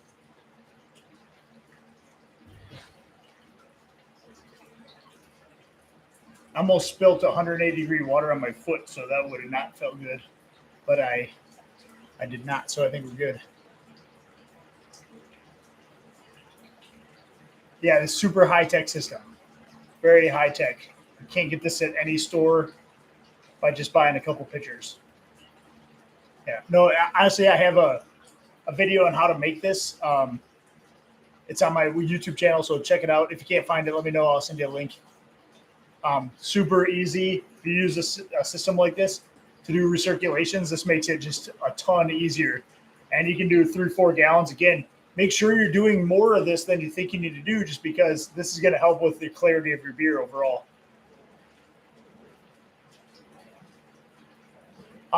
Michael, yes, does that increase the sugars extracted? By doing this Vorloffing process, it does increase the amount of sugars you get rinsed off the grains. But from a homebrew scale, it's not like it's not like a crazy amount, right? So it's not like when you're in a brewery setting, you want to like get as much of your money as possible through the grains, and you don't want to waste any grains. Most of like the claw hammer systems or the brew in the bag systems or anything like that, they have a little bit less efficiency just because you're not recirculating as much. Some of the systems have recirculation, of course, but you're not rinsing the grains as much, so they have a little bit less efficiency. But from a homebrew scale, you're really not saving all that much. But it does, you're correct, it does increase the sugars extracted from the grains by rinsing them off completely. David, you asked, do you still get a little bit of the grain in your kettle after Vorloff I drain through a hop spider? With this system, no. I mean, if you're doing it correctly, no. I have on the bottom of my mash tun here, I have a bazooka screen. So that's building up the grain bed around it. And then what I do is use this system, again, not very high tech or anything. And then with this system, I don't have any issues with grains getting in there because it's got enough of a grain bed built up to kind of filter out any of those particulates. And so I really don't have any issues with grains in there. If you do, that actually can get some of the off flavors because you're getting proteins in your mash. So Vorloffing more often is better. But using a paint strainer bag or a hop spider is okay. It's just basically like a big, brew in a bag system, and that's okay. That's going to catch most of that grain particles, so you're not going to get as many of those off flavors or proteins in your beer. So I wouldn't worry about it all that much because you can still use like things like Werflock tablets or other methods for clarity later on. But the more you can recirculate and the more you can Vorloff, that's something I didn't do enough of right away. The more you can do that, the better, and it does help with clarity overall. It really does. All right, so we should have a little over 2 gallons or so, which I do. So I'm going to go ahead and I'm going to shut my valve in my mash tun. I have my 180-degree sparge water ready. We're going to go ahead and pour that in and give it a good stir around.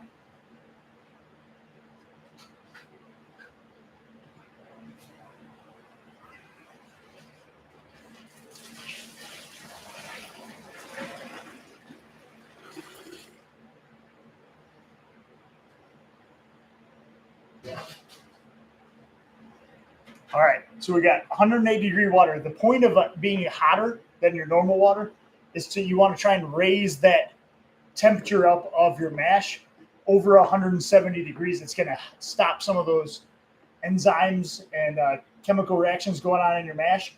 And the hotter the water, it's going to help rinse some of those sugars off the grains, right? So we're gonna let that sit. I'm gonna put the lid back on for about 10 minutes. This is kind of questionable how long you want to do this. You can do this as little as 5 minutes, as long as 15 minutes. I do it about 10. Just gives me a little extra time to do some other things generally. But I let that sit. I let the grains heat up, pull those extra sugars off the grains, and then I do that same Vorloffing process one more time. We get up to the full volume, and then we're going to start that boil process. Get this thing up to a boil, and we'll start adding our hops and stuff like that. So we'll get those divvied up here in a minute, and I'll show you how I do that. All right, guys, for people who are new, we're doing a S.M.A.S.H beer, right? So S.M.A.S.H stands for single malt and single hop. So we're using 10 pounds of 2-row. We're using 3 ounces of Cascade hops. we're using a packet of Safe Ale USO5. Those are the three things that I'm using, and I'm using kind of what we call a control beer for a group of people who are doing a bunch of S.M.A.S.H beers. We're going to compare them, and others who are doing the S.M.A.S.H beer are going to change a hop or a malt or a yeast. So we have three people doing a different hop, three people doing a different yeast, three people doing a different grain, and three people doing the control beer. So we'll have about 12 beers all together, and then we're gonna side by side comparison all of them to see, even amongst the control beers that should be the exact same, right? Those will all have a little bit different because everybody's got a little bit different process. Right? Somebody might use a claw hammer system with a pump, and I use this type of system with the Rubbermaid, and somebody might not use water additions and I do, or something like that, right? And so even amongst the control, you're going to be able to taste some variables in there, and you can learn about their system versus others. And some people may not have temperature control as well, even though we gave a temperature control, fermentation temperature idea of what that should be, but on the sheet for people to brew. But depending on your yeast, it may be a little bit different. And so not everybody has that. And so you'll be able to tell a difference even between the control group. So the cool thing about this little process, this little education group that we're doing, is like learning about those different styles of hops and yeast and grains that other people are doing, and saying, hey, you know what? I didn't realize that, S.M.A.S.H was going to have that flavor on the beer versus two-row, or Citra and Cascade was that different, or, we have other people who are doing Lutra Kveik yeast or something like that versus, USO5, that kind of thing. So those types of differences, the recipe, the base recipe is all the same, except for that one other variable we're changing, and it'll just help you become a better brewer. So really kind of a cool educational event we're doing amongst a couple of brew friends of mine. So really, really fun. Again, I'm kind of old school with the Rubbermaid container, and I've kind of on purpose kept it that way. I've had other people just even offer me like all-in-one systems, and I'm like, I'm just not. I kind of like the idea of doing it old school a little bit, but I have meant to do a video of some all-in-one systems that some friends of mine have, or that I've been offered to at least showcase, because these.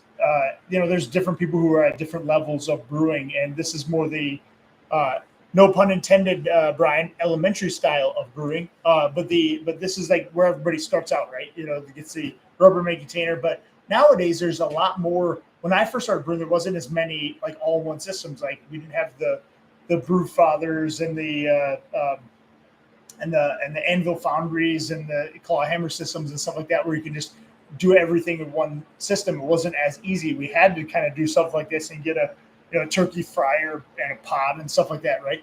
So when I started, it wasn't as easy to just kind of have this stuff, at your fingertips in one vessel. But in this case, a lot of people start with this system just because it's cheaper, and they kind of build up over time. Not everybody who gets into brewing wants to spend like $500 to $1,000 right off the bat on a different system. So I've always just said, hey, like, you can buy one of these things at Lowe's for like $60. Go buy a couple of parts that I have in my Amazon store and make your own for like way cheaper than you're going to buy anything else. And then you can buy a turkey fryer and a propane burner for another $100, and you're in $200, and you can make yourself beer. So that's kind of where I'm at, is doing it like cheap, easy, and fun type of stuff. And then if you get over that, cool. Like there's all kinds of good systems, and everybody brews something different. But I've kind of perfected mine, and I just keep it that way. Yeah, Bruce, you learn the mechanics and the importance of the process, and all of the ins and outs of the chemistry is all the same, right? No matter if you're using what looks like a kind of rudimentary system of a mash tun like this one, or you're doing it in a grain father or a claw hammer for $1,000+ the mechanics and the chemistry are all the exact same, right? You're brewing beer at a specific temperature. You're mashing in, and all that conversion of starches and sugars are happening, whether they're in this vessel, or they're within a claw hammer thing, or they're within a brew father thing, or whatever, grain father, excuse me. it doesn't matter. It's all the exact same. And as long as you perfect that system, it doesn't matter what one you use, as long as you get really good at it, right? So that's kind of the point, is like, do something good, and then kind of perfect what you're using. And then if you want to do a different system, or maybe you can't lift up a pot or something for you're elderly, or you need or some other reason why you can't lift up a pot, you want to do it for a pump system, have at it. Like that's totally cool. I may do that at one point. I just haven't pulled the trigger on doing anything like that yet. So we're gonna have to sit for another couple of minutes, and then we're gonna do that same Vorlaufing system we just did. Again, we're sitting at a little over two gallons in our pot right now. And then once we get our full boil volume, we should be at about 6.7 gallons total, and we should be at a original gravity of about 1.055 or so, maybe low 10.052. I have a range that somebody gave me, 10.052 to 10.055. I'm probably going to err on the top side of that based on my brewer's friend app, because my efficiency is usually a little better than 70%. I usually get 75 or higher. So I'm hoping that I get a little bit higher than that. But I think it's going to be just fine. But anybody have any questions about what we're doing tonight, or any questions about beer related? Doesn't matter. We're going to be trying a blackberry sour. I did a little live video on adding the blackberries a couple weeks ago. Happy to talk about that process. What is everybody drinking? Let me know. And what's everybody brewing?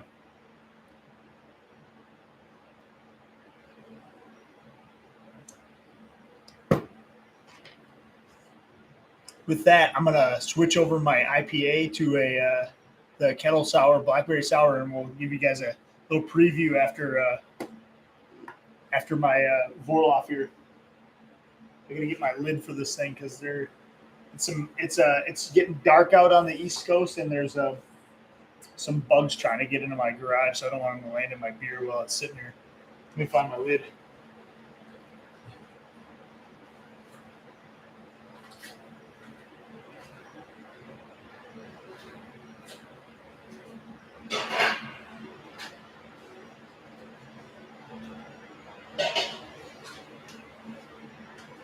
All right, that's all lapped up. I'm gonna do the blackberry sour is banging. Let me tell you, I'm gonna tap that in just a minute here. I tapped it already. I've tried a couple pints, so I won't say it's my first pull off the thing, but it is fantastic. All right, we're gonna get this thing going so I can do that because I'm impatient. So even if it's been a little less than 10 minutes, I'm okay. So basically the same thing that we just did before. We're gonna give it a good stir around. Make sure we mix up those grains a lot. This is, again, the idea where we're going to be getting all those residual sugars off there. We're going to put our high-tech boards on top of this. Get our one with the screen on the bottom here, on the little tube. Put that on there. Silicone tube. It's going in this other one down here. Slowly open it up.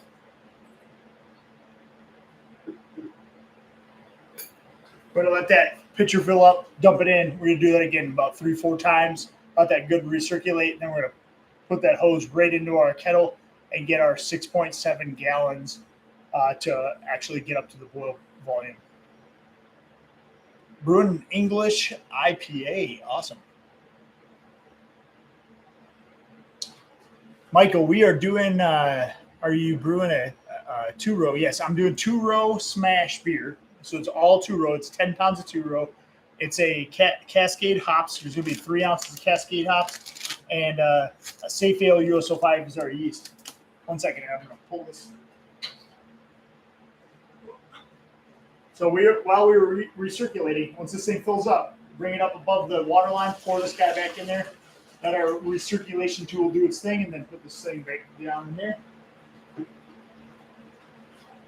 So S.M.A.H beer, single malts and single hop. That's what S.M.A.H stands for, single malt and single hops. So you can see this thing's recirculating in there, trickling down so it doesn't disrupt the grain bed at all. It's trickling down over the mash in there. And then the other one on the ground down there is recirculating, filling up. And when that fills up, we'll pour back in, etc. And we do this 2 or 3 times. We're going to go ahead and pour right in our kettle. But single malt, single hop with 2-row, Cascade, and US-05. 10 pounds of 10 pounds of 2-row, 3 ounces of Cascade, and a packet of US-05.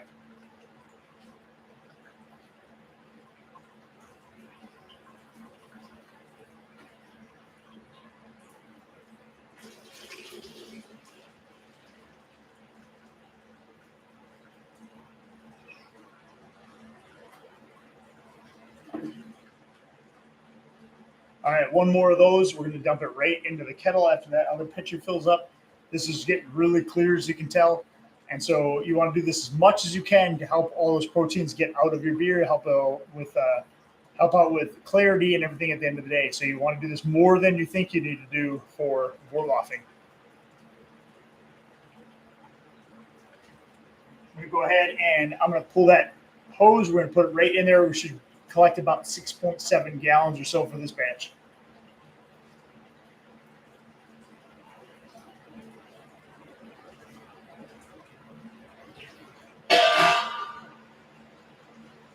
That hose is in the kettle now, and we're pouring in the last of this guy.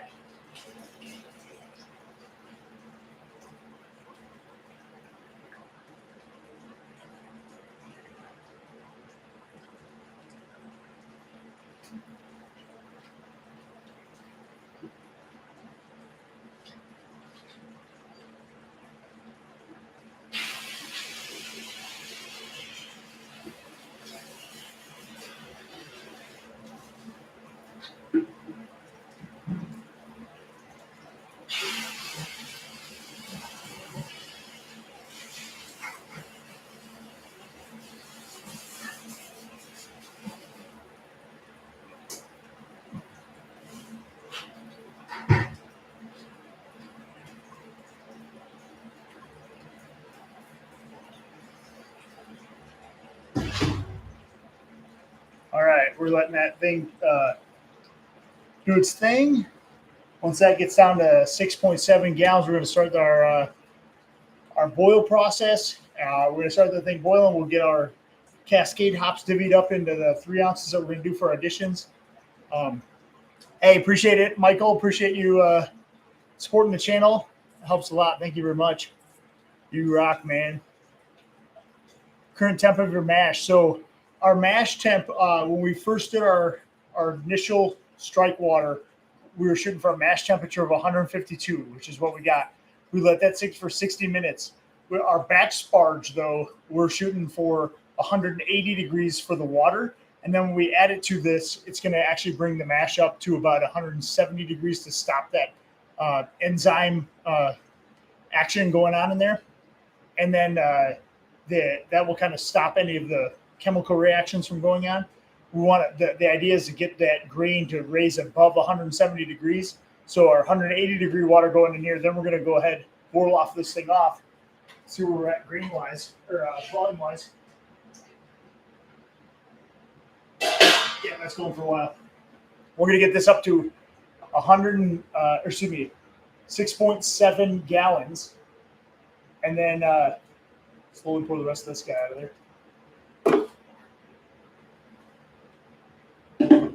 And then we're going to get that boiling. But the first initial one was 152. My sparge water is always at 180. So the mash, I should clarify that. The mash rest temperature was 180 degrees, or excuse me, 152 degrees. But the temperature of the water we put in initially for the strike water was around 161 or something based on my grain temperature. And it's hot out today, so my grain temperature was like 80 something degrees. And so in that case, I didn't need very hot of water to make it to 152 degrees. And so we hit about 152 perfect, so I was happy with that. And then we hit about 180 degrees on our strike water, so that'll raise it up to loosen up those residual sugars. Hey, thank you, David, for the super chat. Appreciate it. Thank you very much. You guys rock, man. You guys are supporting the channel. I appreciate it. And so as this thing gets up to now 6.7 or yeah, 6.7 gallons. We're going to stop this. Even if there's a little bit of water left in here, don't feel like you need to use everything that's in here because that's just going to mean you need to like boil longer. Once you get to 6.7 gallons, stop this so you don't have to boil any longer than you need to. Okay, let's see where we're at right now.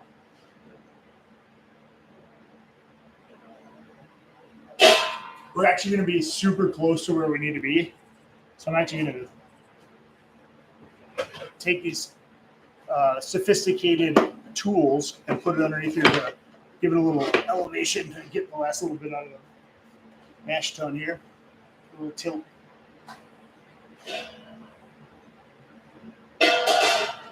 I'm at a little bit over 6.5 gallons, so we're really close to where we need to be.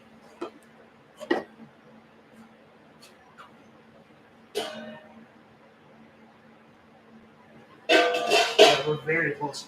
And then what I'm going to do is I'm going to take a little, which I have one.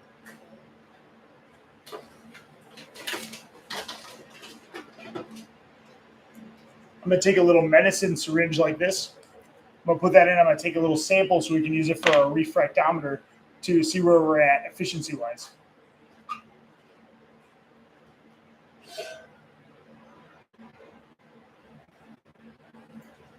All right, we are completely done with the mash now. I'm going to go ahead. I'm going to turn this camera so you guys can see getting this thing on the burner and starting our boil process.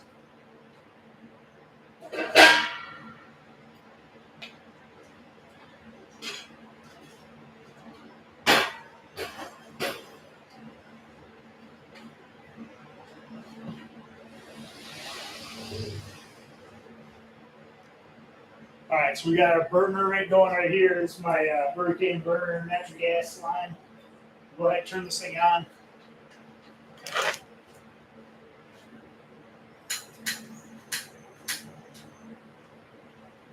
And that's all she wrote.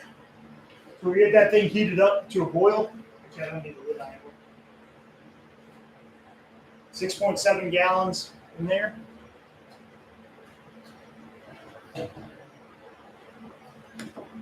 This guy outside doing something here.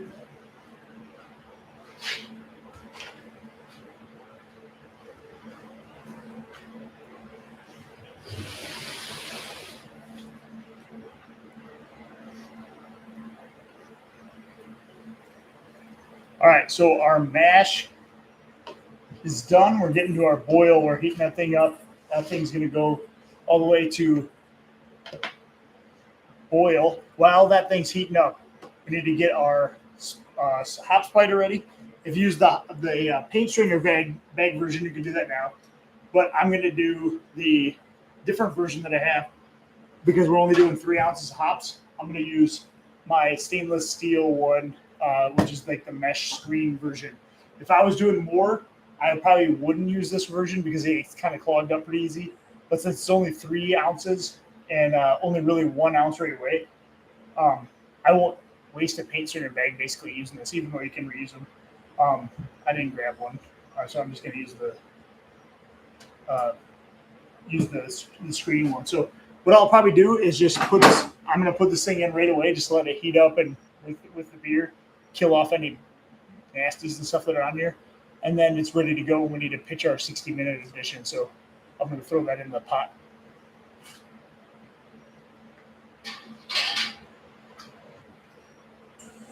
And now is a good time, if you haven't already, grab that little deal here because I'm going to see where we're at efficiency-wise.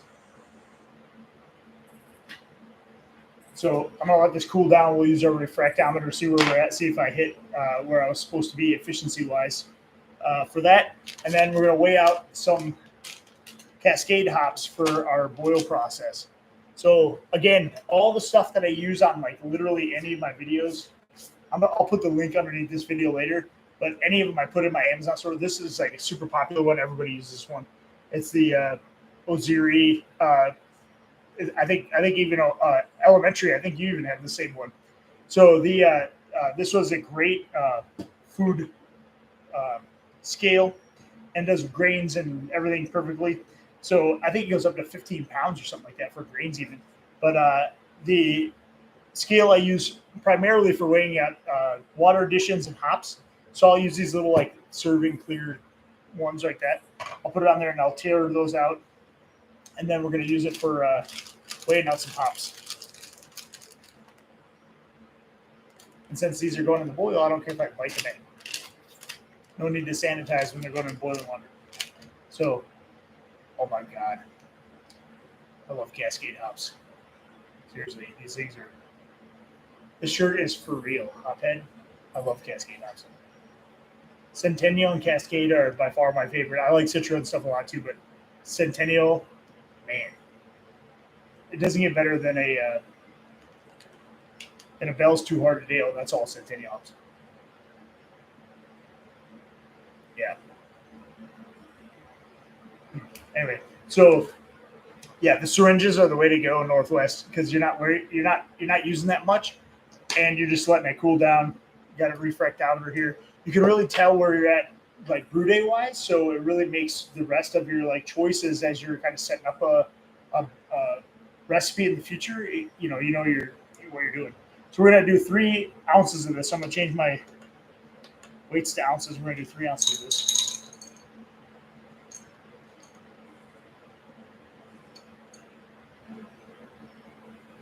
I got 1 ounce there.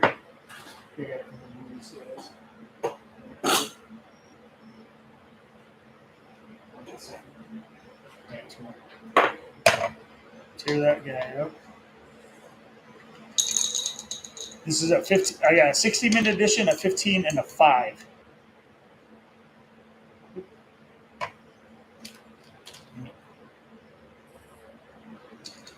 My scale messed up on me. Here we go. Tear that up.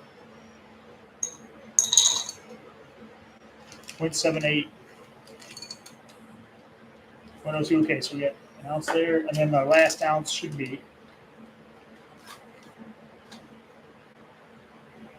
It's all going in the boil, so it doesn't have to be perfectly clean.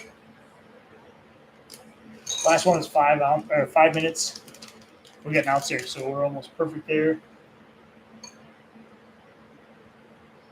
Steal a couple from the 15-minute. And then we should be good to go. So we got our 3 ounces of Cascade hops here.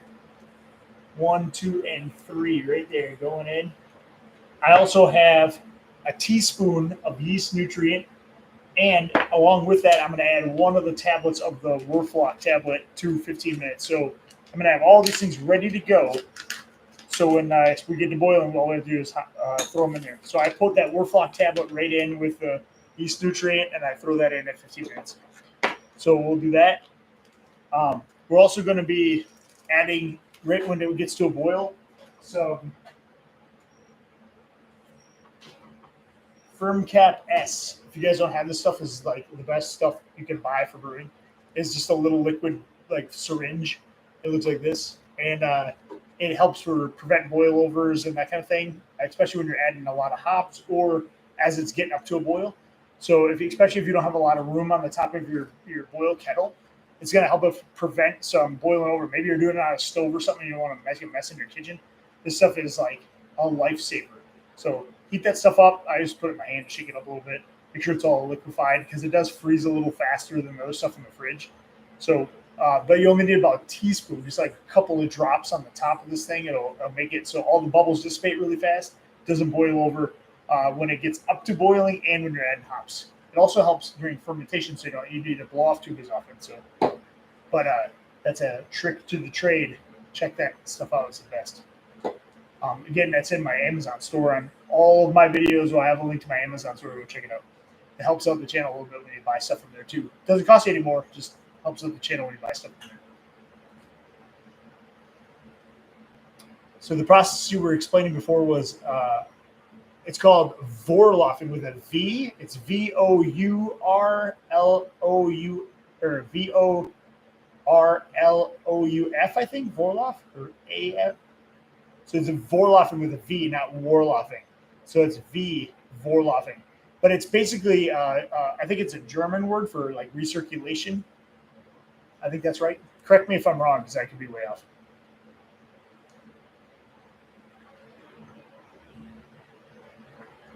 Does Cascade give the citrus taste? Yes, Cascade is a great hop for citrusy flavors. It also is a really good hop for the oils that you'll need in a hazy IPA. So I have a video on hazy IPAs that I did recently, and it kind of explains why you choose the hops you choose for a hazy IPA specifically. And it's not necessarily because they have like the flavors of the citrus and stuff that you would normally get from just like adding them in the boil, but because they have a specific oil compound in them that the hazy yeasts will emphasize. And so there's like, for instance, some of the hazy yeasts like London Fog or uh, what's the other one? London Ale 3 from Y Yeast. Those are very good and well-known hazy IPA yeasts, and they will take the oils that are done with the Whirlpool and in your dry hopping, which you'll do at high Krausen. Those oil compounds like lindenol and geranol, I think is one, and I could be pronouncing them wrong, but there are geranol, lindenol, and there's another one, um, 3-mexa. I can't, without looking at it, I can't remember what exactly how to pronounce it. 3-mexahepalate or something like that. And those three oil compounds specifically are what gives the like mango, citrusy, pineapple-y, guava flavors in a hazy IPA.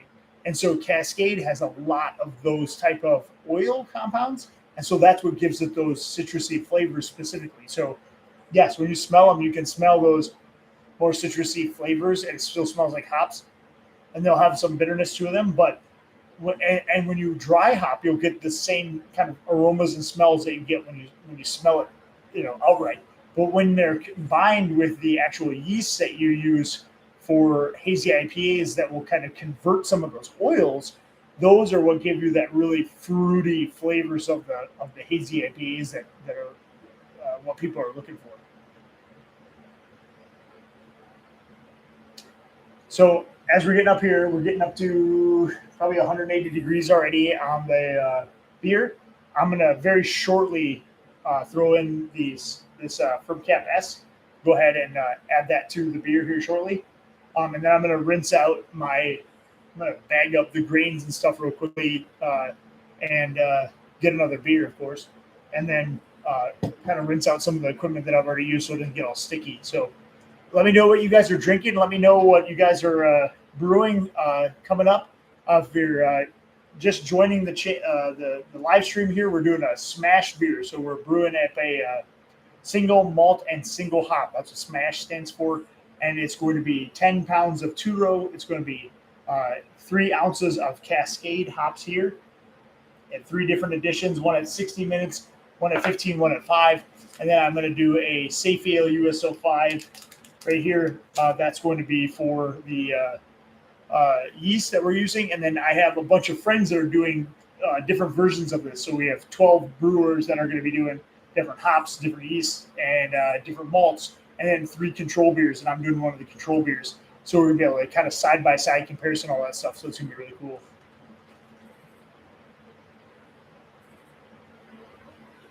Yeah, if you did a live stream of my brew day, it would be 15 hours long. Most of the time of brewing is just like watching a pot boil. So the brew days for me are somewhere around 3 to 4 hours, depending on what it is. The but for some brew days, like a sour, it could be 4 to 8 hours because it's like overnight. So I probably wouldn't brew. Or my last live stream was actually a sour on the second day, so you can kind of watch that one if you're interested in doing like a kettle sour. That was kind of cool.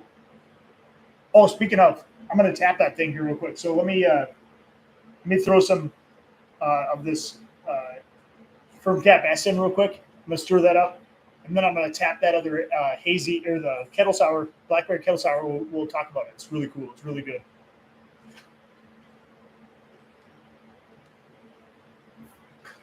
Again, you only need about like a teaspoon, so just like a little tiny bit of that. I just threw that in there. I'm going to give it a good stir up.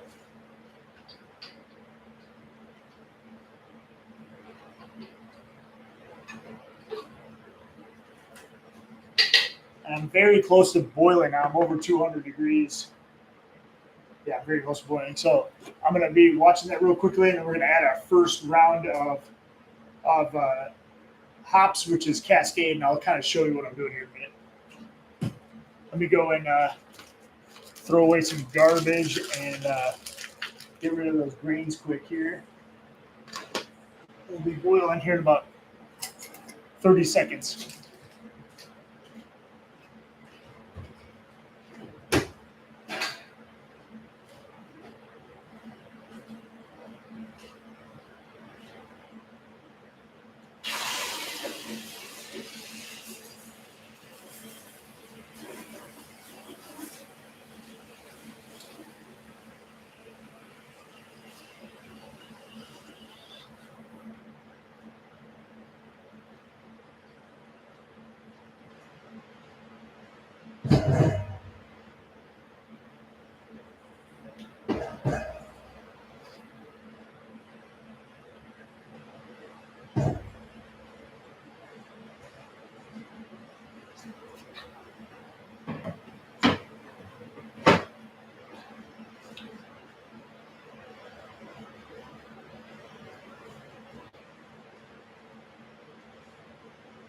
We are.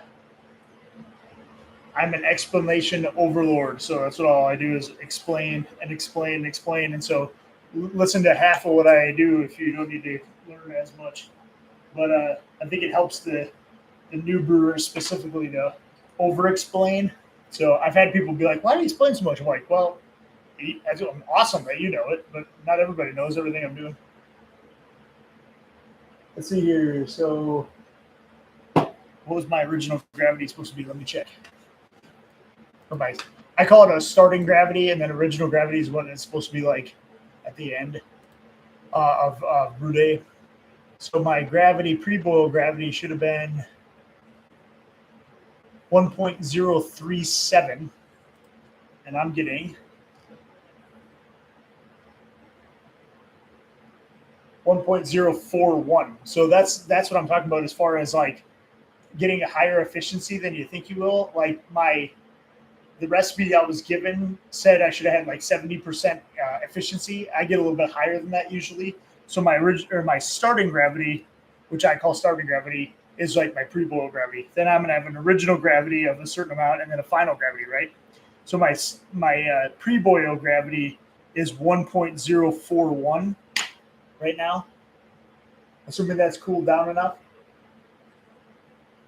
which it should. Yeah, it's 1.041. So that is a little higher than what I expected, which is fine. And so if we don't boil at quite as long, not a big deal. I'll probably hit my final or my original gravity spot on then. So I'm getting up to a boil. Let me turn this so you guys can see it.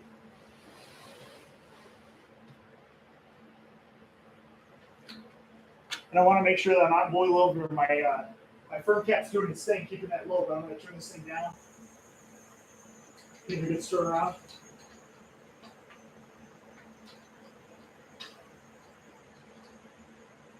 Make sure we're not getting too crazy. And then we have to add our ounce of Cascade hops right away. So we got an ounce going on here.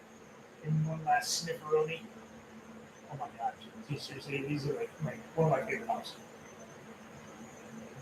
So we're going to throw that in the hot platter. It goes good, stir around right in there. And then stir around in here. Look. And then we're going to watch it. So our firm cap's doing this thing, breaking up those bubbles. But if we needed to, we could turn this thing down. It's getting high up there, so I'm going to turn it down just a smidge. And stir it around really good. It probably wouldn't have boiled over just because of the firm cap, which is all of the firm cap's job. And then I stir right inside this thing a little bit. I also, one thing to keep in mind, I also will take my hot pads and I'll lift this thing up a couple times just to let those oils out of here. Like let those things just escape out of here a little bit. And I do that early and I do that late just to make sure I'm getting all of the hot oils out and letting that thing do its job. So we don't have a whole lot going on until 15 minutes other than watching that thing boil. So we can talk about some other stuff, but I'm I'm going to keep an eye on that, make sure it's not going to boil over a lot. That thing has got its first round of hops in there, Cascade, of course. So that's our bittering hops. That's what's going to make the beer bitter. We're going to add 2 more ounces later on, one at 15, one at 5. These are going to be more, a little bit of a bitterness at the 15-minute, but mostly aroma and flavor that's going to be going in those additions later on. So that's awesome. We're going to be, in the meantime, kind of cleaning up, I'm going to take the grains that we have in our mash tun. I'm going to throw them in a bag quick, make sure those are all locked up, rinse out my mash tun and that kind of, and the buckets and stuff that I used. So grab yourself a beer. We're going to watch this pot boil for an hour. Mark our timer, by the way. We did that about 9 o'clock Eastern time. So it's been about 5 minutes or so. And then we'll let that thing boil for a little while before we add our next round of Cascade hops and such. So let me know what you guys are brewing. Let me know what you're drinking. Let me know what you're planning on brewing this fall. I really want to brew like a pumpkin beer. I haven't brewed a pumpkin beer, but I'm kind of particular that I don't like it too like seasony, like nutmeggy, that kind of thing. So I'm going to brew one with a little bit of allspice, but I want it to be more pumpkin forward. So I think I'm going to do something like that. Anyway, I'm going to use the bathroom. I'm going to grab another beer. I'm going to clean some equipment. But you guys, right in here, chat amongst yourselves. Tell me what you guys are brewing, what you want to brew, what you want to learn more about, and I'll be back here in just a few seconds.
Alrighty, got some sanitizer. I do not use anything but OxyClean free to clean all my crap with because it's cheaper than all the stuff you buy at the home supply store. So I am all about cheap, easy, and good. And OxyClean does a fantastic job of cleaning up.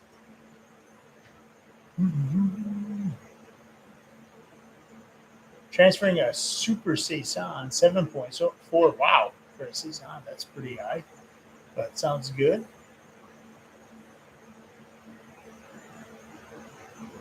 Overnight mash, no chill. You know, I've heard a lot about that Northwest, and that's interesting. I have not even wanted to try doing that, but I've heard a lot of people about that. And like the no chill, just kind of leaving it out. And I can agree with that a little bit as long as it's like closed up and everything's like doing its thing. That's not a big deal. Yeah, OxyClean free. I wish they sold these in those like giant like boxes like they sell the regular OxyClean, but they don't. So you have to buy this like half container of it, which kind of sucks, but it is what it is.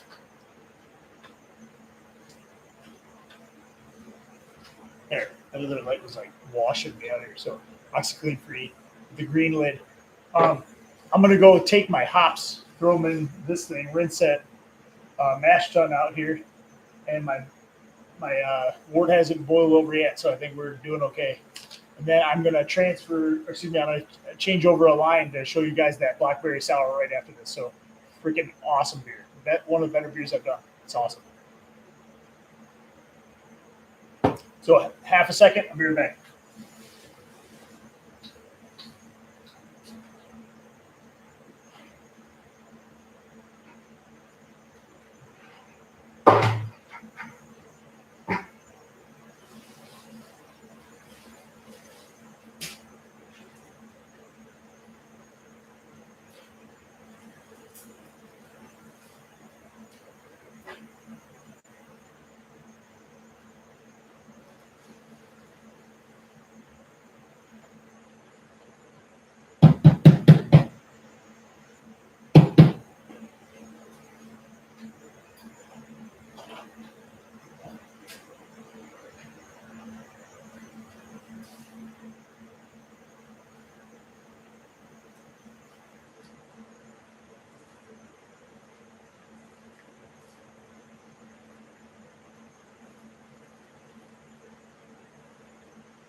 right.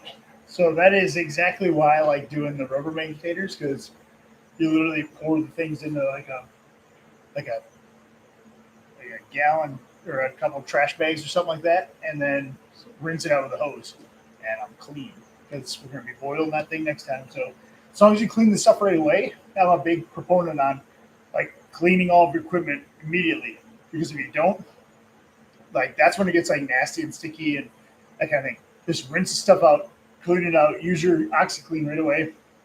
You don't have to worry about it. If you wait, that's when you start getting like the nasties and all that kind of stuff in your equipment. So that's another reason why I don't use like a lot of pumps and all that kind of stuff. It's just more crap to clean. Let's see what's going on here. 7.4 on a very dry beer on balance. I need to blend it with something. I'm not sure what to blend that with, but I'd probably just learn from my mistakes, probably do it a little bit differently the next time. Um, but if it's drinkable and it's good, I mean, you have beer. At the end of the day, that's what I always tell people is like, just brew what you want a beer, brew what you want to drink, because you're the one who's gonna have to drink most of it anyway. And like, don't really worry about like to style as much, because like that's really subjective to, I've had like a good porter that I brewed for a competition, and somebody told me it was like too chocolatey, even though the name was like chocolate coconut porter. It was supposed to be like a Mounds bar like flavor, and it was awesome.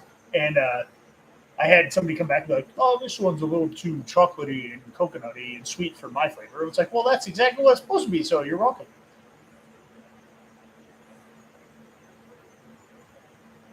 I did a hazy IPA from Myrtle Beach, Tidal Creek Brewery. That's good. I don't know if I've ever had that one before. I had a brewery from the coast a couple of weeks ago from, I can't remember what it was from. Not Myrtle Beach. It was Hilton Head. Hilton Head has a brewery, and I've had a couple of their beers, and that was pretty good. But I don't know if I've had the Myrtle Beach brew. But I always try to like pick out something I haven't had from like the local stores here. Give those guys a little shout out when I try it, and do that kind of thing.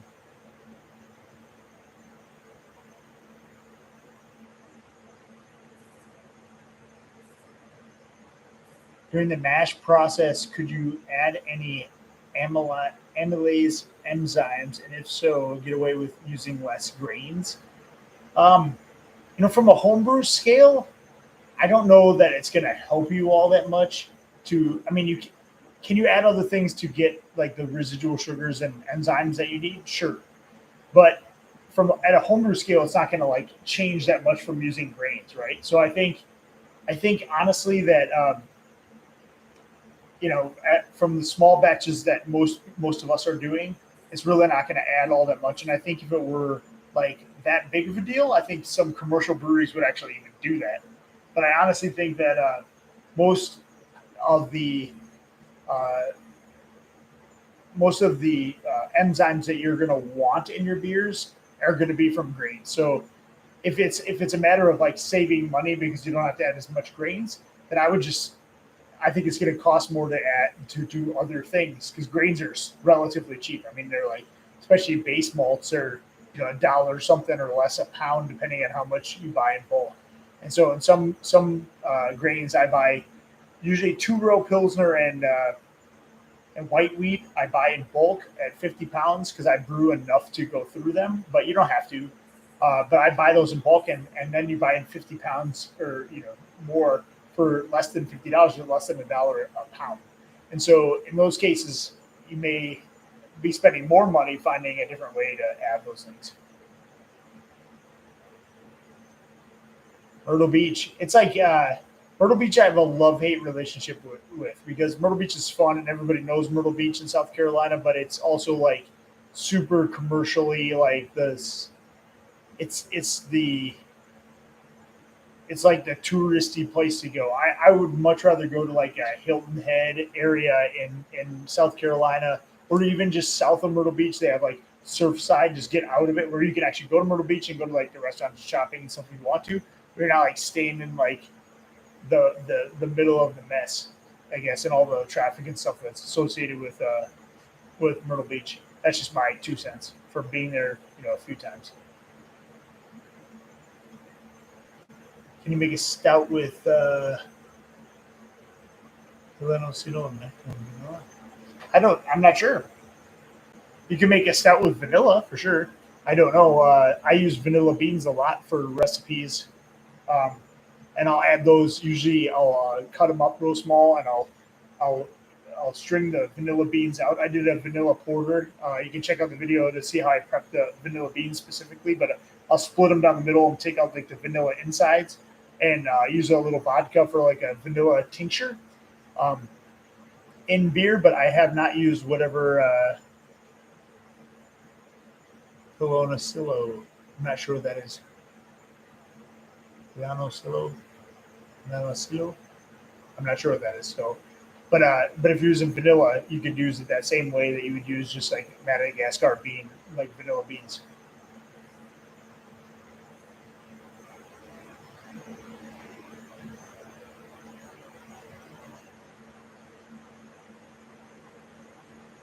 But yeah, we're so we started at 9 o'clock or so. We're adding our next round of hops at 9. Let's see, it was 9 o'clock Eastern when we started. We're going to do it about 9:45. So we got about a half an hour or so to kill.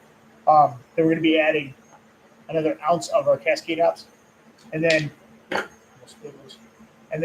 got a little bit of yeast nutrient and a Werflock tablet. So for this brew, for those who are kind of just tuning in or watching this later, we're doing a S.M.A.S.H beer. We're doing 10 pounds of 2-row. For the S.M.A.S.H stands for single malt and single hop. So our malt for single malt is 2-row. We're doing 10 pounds of 2-row. Then we're doing the single malt is Cascade hops. We're doing 3 different additions, one at 60 minutes, one at 15 minutes, and one at 5 minutes, and that's all Cascade hops, right? Single hop, so it's all Cascade hops. And then we're doing our yeast that we're using is Safe Ale US05 packet. We're going to be pitching that at fermenting at 67 degrees. We're going to be doing that here, and we're calling that kind of a control beer. And then we have about 11 other guys. So we're going to have 12 guys total brewing different beers. And some people are changing hops, some people are changing yeast, some people are changing malt, and I'm doing what we call the control beer. So we'll have 3 people doing that control beer. So we're going to all get together, all sample the different beers so we can kind of get a better idea of like which hops and malts and yeast and stuff we like better. So it's part of our kind of homebrew club in the area that I go to that we're going to be doing that. It's kind of an educational event, really cool to learn about the different flavors. It's also really cool to see how like other people that will do the control beer will use different methods of brewing. So some people will use an all grain system, like a brew in a bag system. Some people will use a claw hammer system. And some people will have fermentation temperature control, others won't, but we're going to record all that stuff. So like amongst even the control beers, we'll have 3 different beers. Those 3 maybe taste all different, even though we're brewing the exact same recipe and getting the exact same measurements. So that'd be kind of cool. Why do you have to boil the mash? What's the ideal temp? You don't boil the mash. So the mash temp comes from it's the sugar. It's changing the sugars from. Let me restart that. The mash process takes your starches that are on the grains and converts them to sugar at an ideal temperature, and it needs to be at a specific temperature to extract those, to convert those starches to sugars. And so that temperature ranges anywhere from like the low 140s all the way up to like 100, almost 170 degrees. But the ideal temperature is 152 to get like a balance between sweet and either bitter or sweet and that kind of thing. There's amylase and a beta-lase enzymes. I'm pronouncing those wrong right now because I'm way too many beers in. But there's a couple of enzymes, beta and alpha, that meet in the middle, and that sweet spot is about 152 degrees Fahrenheit. And so you're not really boiling your mash. What you're doing is you're taking that once that's converted and you're condensing that mash down from a larger volume, but the boil process allows you to add the hops for the bittering. So there is a process. There's also some chemistry reasons why you boil longer. There's some proteins and other things that get broken down through the boil process. But the main reason why a lot of people will boil after the mash process is to add those hops. Like we added an ounce of Cascade hops at 60 minutes in order to get that bitterness, right? And so we'll add some more at 15 minutes. We'll add more at 5. But could you take that mash product and put yeast in it and then pitch it and after it's cooled down? Absolutely, you could. But you're going to lose some of those characteristics that you need to break down some of those proteins and to add the bitterness of the hops if you don't do the boil process. So the boil process will also help boil off some of the volume of the liquid, and that will also help it become more condensed, where you have a higher ABV at the end of the day too. So there's a lot of reasons why the boil process is important, but there are no boil recipes, and there's recipes where you only boil for a partial amount of time, like 30 minutes or that kind of thing. So thanks, Greg, for the super chat. I appreciate it, man. You guys are all helping out the channel a lot. You guys can become members now on my channel. We're going to be doing a little bit more about like member appreciation stuff, member only posts, that kind of thing. So that's a new thing that I just added recently. So you can join for the channel. It's only $2.99. You can also send super thanks. There's also a link below if you find all this stuff helpful, where you can do what they call buy me a beer. And those things are all ways you can kind of help support the channel. The buy me a beer thing is through a different website, but we get 98% of those proceeds back to help the channel, rather than YouTube takes, I don't know if people do this, but YouTube takes 30% of all the super chat money, right? So you get 70% of the channel, which is great. We appreciate everybody. Don't stop doing that. But the buy me a beer, we get 98% of it back. So only 2% goes to that other third party. So either way is a great way to support the channel, and we appreciate all of you guys joining as well. It does the same thing. So thank you guys. Thank you, Greg. Appreciate you. Yeah, so Michael, you said, sorry, you meant why are you boiling it for an hour currently? So the main thing is because we're doing an hour addition for the bittering. So in this case, we're adding a 60-minute hop addition for the bitterness. You could add more hops for less time to get the same amount of bitterness, but again, that 60-minute boil breaks down some of those proteins too. So that's important, even though you can do less. I mean, if you were in a pinch, could you do less? But then you'd have to account for that in your mash too. You wouldn't want to have as much. You want to have a higher gravity coming out of your mash and less water volume, because you're not boiling it as long. So part of that 60-minute boil is getting that volume down so you hit your gravities right as well. So you need, if you're gonna do less of a boil, you need to account for that in your calculations for your mash as well. Oh, that's cane sugar. Thank you, Northwest, for looking that up. I did not know that. Bruce, I have stickers. So if you guys want to do sticker trades, send me a message. I have 2 versions. I'll send you both. I don't care. I have one that looks like this one. That's a circle, like a Cityscape circle, and then I have one that looks like the regular background, like on the Cityscape logo, like this. That's like die cut. I'll send you both of them. So if you send me one, I'll send you one in the mail. It's fine. Go ahead and shoot me if you want to do a sticker exchange. Shoot me an email at cityscapebrew@gmail.com. Cityscapebrew@gmail. Or my email address is on my YouTube channel too, but cityscapebrew@gmail. Go ahead and shoot me your address. If you send me a sticker, I'll send you both mine, both of them for free. I don't care.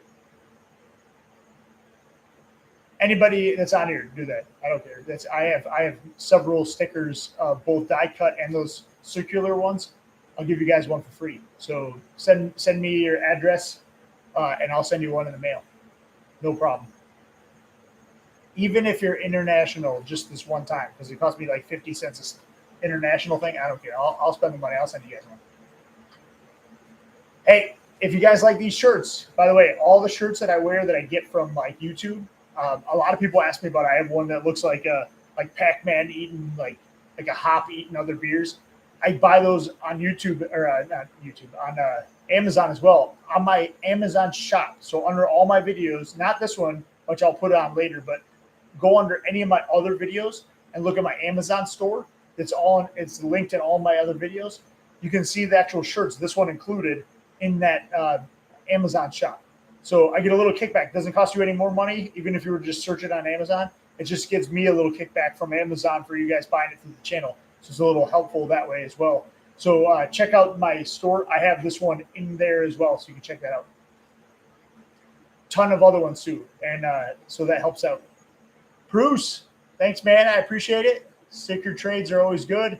Send me that email. I appreciate it. Again, cityscapebrew@gmail.com, and I'll send you like both my versions of stickers. You can have both of them for free. Appreciate it, man. Thanks for supporting the channel. What's everybody brewing?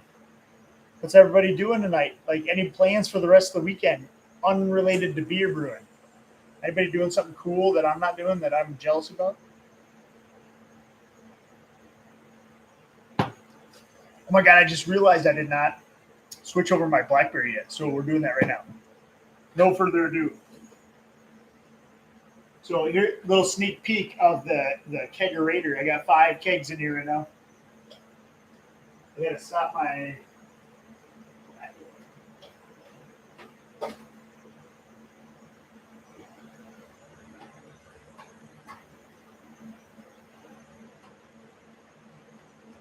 right. We're just gonna put this right on this one and I'm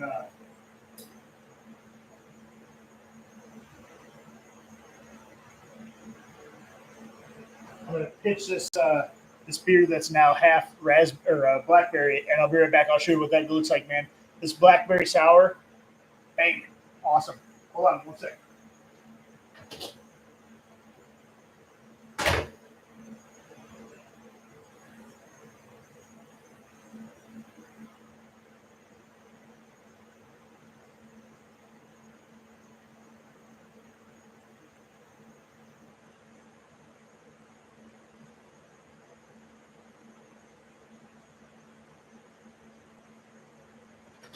Yeah.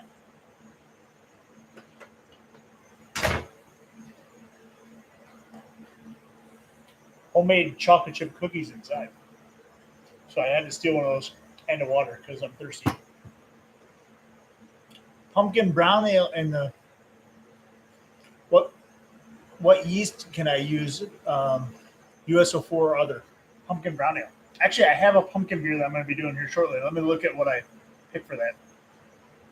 But I'll tell you here shortly. All right. Without further ado, blackberry sour.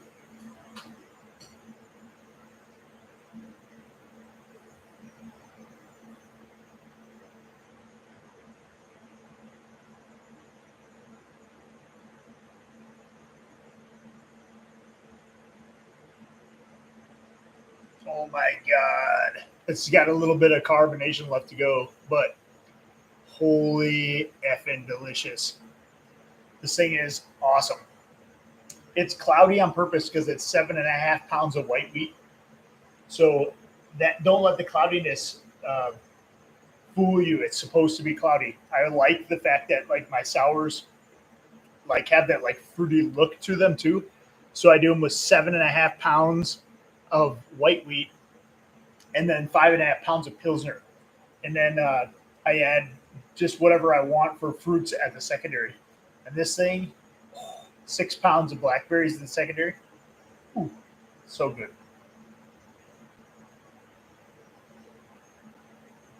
Oh my God. And believe it or not, it's like, I think it's like 6.5 or 7%. You wouldn't even know it's like drinking. Oh, it's so good. It's like drinking like a tart. It's not like Warhead sour. A lot of people like talking about sours and they're like, oh my God, I don't like sours. Well, you're thinking of like ones that are like super sour. This is like tart, but still like super blackberry sweet. It's so good. It's so good. I mean, I don't want to pat myself on the back, but this is one of the best beers I brew, period, for sours. Awesome. And I don't change up the sour recipe. I've got that perfected. So I just I just keep on keeping on with the same recipe, and then just change what I do in the secondary because it's the best. I mean, I dare someone to try this and not like it because they're lying because it's good. Oh my god! I almost drank half of it. It's already been like 3 seconds. So good. But back to the chocolate chip cookie from inside the house. And I'm going to give my beer a little stir.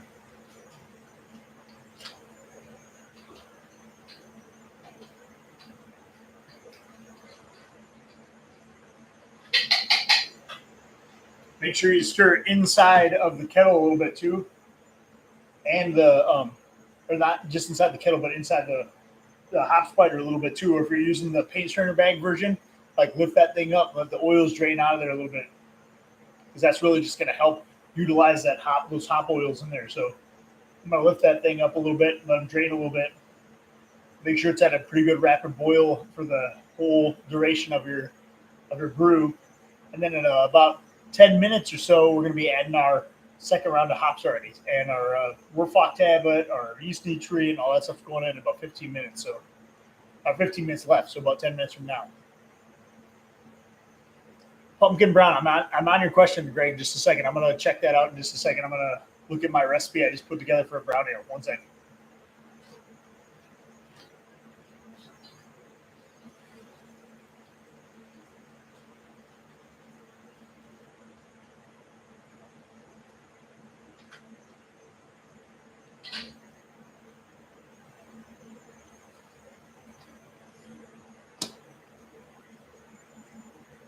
All right. So we got the oils all out of there. I'm going to check my recipe real quickly and see about that yeast. So I have a beer on here that I'm calling Sticky Nuts, which is a roasted pecan maple syrup brown ale. I did use SO4 for that, so that's Safe Ale SO4, and that turned out really good. So you could use that for a pumpkin, but let me see what I got for the other recipe here.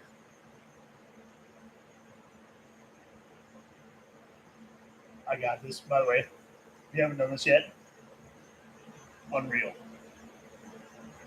You need to brew this beer. So good.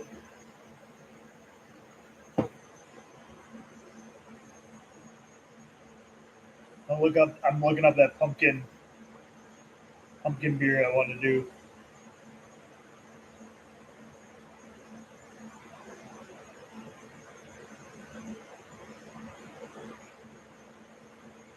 Let's see what yeast I want to use. By the way, the Brew Show did a pumpkin beer that I was looking up, and he did one as well that's similar. I'm using some snippets of that recipe as well.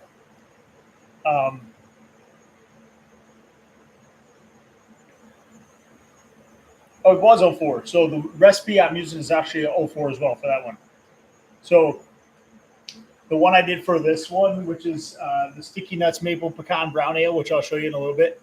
That one is Safe Ale US04. I think I have another one. Yeah. I could just look at here. So that's Safe Ale US04. I'm using that one again for the pumpkin beer, which stay tuned because that will be in September for October-ish beers. I'm going to release the maple syrup pecan one maybe tomorrow. If I get to the last minute editing stuff in the morning, I'm pretty much done with that one, but I just need to do a couple little things to edits. So hopefully that will be done by tomorrow. And then posting tomorrow, if not Tuesday at the latest, for that video to drop. And then that's the, like I said, maple pecan brown ale. That I have a couple of other videos I'm going to do in between there, but I am going to do that pumpkin brew day. And I want to do that one. I got an awesome shirt from the Brew Show, by the way. A really, really awesome shirt that I can't wait to showcase on that brew. But that one will be like early to late September, early October before I release that video. But that'll be a pumpkin beer. So, Gavin, Welcome, welcome. We're just watching a pot boil off the screen. Nothing important, but we are doing a smash beer, single malt and single hop. That's what smash stands for. 10 pounds of two row. We're doing three editions of Cascade hops, 1 ounce piece, and then we are doing Safe Ale USO5. And we have about 12 brewers that are brewing different versions of this. I'm doing a control version. Some people are changing hops, some people are changing malt, some people are changing yeast. And we're all getting together to try these all individually to like see how the flavors change between the hops, the malts, the yeast, all that kind of stuff. And so it'll be a really cool like educational video or educational time to like see how like everybody perceives even the same beers that everybody's brewing, like our control beer, three people are doing it, and see what everybody perceives as different just based on like your brew setup in general. So pretty cool. So anybody have any questions? Like literally shoot them out. If you have a like, hey, I want to do like this style, I will be completely honest if I don't know bullshit about it. And there's a lot that I still don't know about brewing, but that's kind of what my channel is all about. Like when I got started, I kind of wanted to like do a channel like talking about all the things that I had to piecemeal together about brewing to learn about home brewing. And I'm by far an expert, but I brew a lot of decent beers now, which I did not do when I first started brewing. And so helping other people become better at it or just asking questions, that's what this channel is all about. So like literally appreciate you guys asking questions as much as people are like, oh, I'm a pain in the ass. I ask questions all the time or I email you or whatever. Dude, do it. I'm totally okay with that.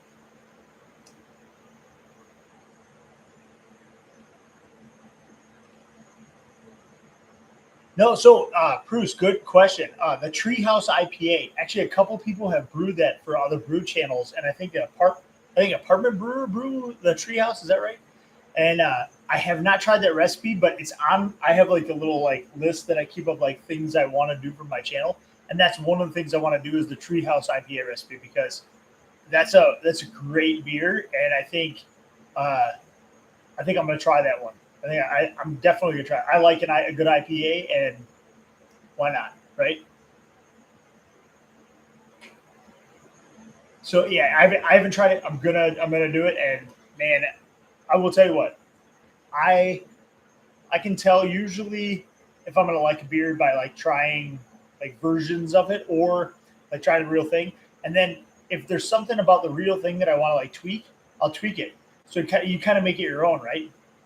So there's like Bell's Two Hearted Ale is like the staple of IPAs. But you can like say you like Bell's, but you're like, hey, I wish that IPA had a little more of you know fill in the blank.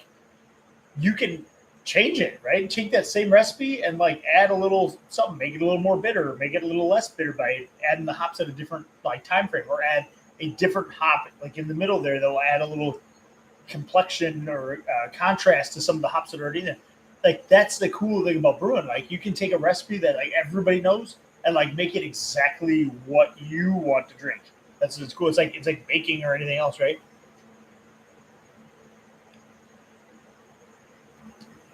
You brewed the Mexican lager. Awesome. Yeah, actually, I would have brewed it with the jalapenos, but like where I was going for the competition, like not everybody liked like really hot stuff. So I did the poblanos because it was kind of subtle in the background, and like everybody would have liked like the lager esque with a little bit of bite. But I actually like a jalapeno beer every once in a while. So awesome, man. Good job, Jim. I appreciate that.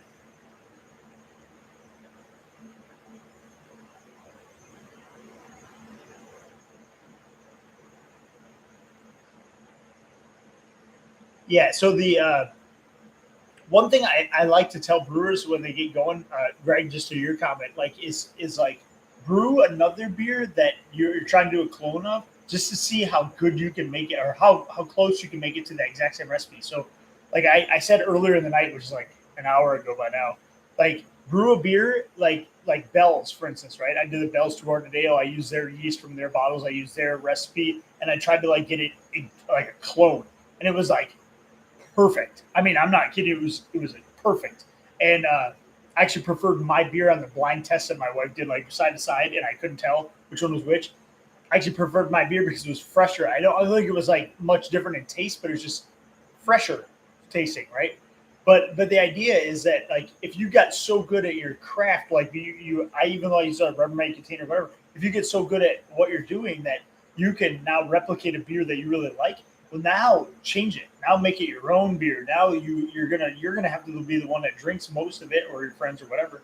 So brew what you want to brew. Like change it up. Like you don't have to brew the exact same thing if you want that beer, but like a little more bitter or a little bit like fruitier, change some hops in it, change the what time you do additions, all that kind of stuff.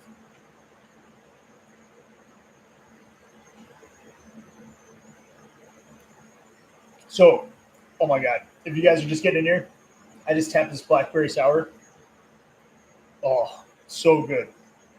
If you haven't watched the sour video of mine, I do the same sour process for every one of my brews. I did my last live video was doing like the second day process of a kettle sour. This one is a couple more days to like carb up. It's not quite there carbonation wise, but it is really freaking good. I mean, it's really good. I took a pull out of it yesterday, and it's fantastic. So this is a beer to brew. If you haven't done a sour yet, it's not Warhead sour. It's tart but fruity and delicious. So we got 3 minutes, and we're gonna be adding the rest of our hop, or not the rest of our hops, some of our hops, and our we're gonna add some yeast nutrient, a Werflock tablet, and we're getting down to the end of the boil here. But feel free to ask any last minute questions and stuff. We're gonna like this last 15 minutes or so goes pretty fast because I'm gonna be doing the hop additions. We're gonna be getting ready for the cooling down. We're gonna be getting our wort chiller ready, all that kind of stuff. So ask some questions. Tell me what you're brewing. Tell me what you're drinking. Tell me what you want to brew. Ask me any questions about anything brewing related or otherwise. I'm also going to be doing a little sneak peek. I'm also going to be doing a video on dog treats made with grains. So stay tuned for that. My dog, believe it or not, is named Barley. And that's not because I named him Barley. My 3-year-old at the time just like shouted out a name when we asked him what we wanted to name our golden retriever, and he named him Barley Toothbuster. So I was like, that's goddamn perfect. I'm not changing a damn thing. So his name is Barley Toothbuster. So we have and he's like 100 damn pounds. He's like 110 pounds. So I'll showcase him in that video. But we make dog treats out of the spent grains. So awesome way to use up your grains. By the way, if you have a dog, by the way, the dogs freaking love spent grain dog treats. So my dog goes ape shit for these things, and he'll like just kind of chew other dog treats. But these treats, he like inhales. They're awesome. So I'm gonna do a little video on that in the next couple of weeks.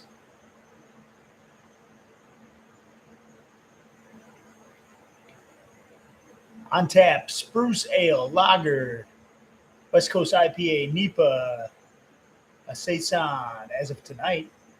Next up, you got to do a pumpkin ale, red ale, and a dark lager. Sounds like you got a game plan going on, Bruce. I'll come over. We'll have a couple beers. That's right up my alley. All those things. I'll have a flight.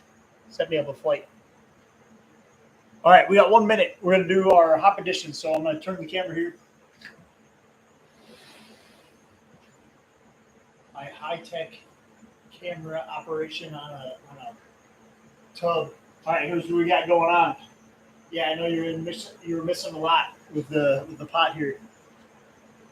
We're gonna give us a good stir. A little inside the hop spider stir.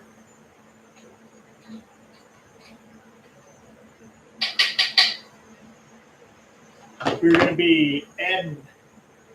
Yep, it is 9:45 even. So first things first, I have some yeast nutrient. Hard to see because it's like washed out with the light right above it, but yeast nutrient and a Werflock tablet. We're gonna add those right away in here. Don't worry about putting those in the hop spider. Just throw those guys right in here.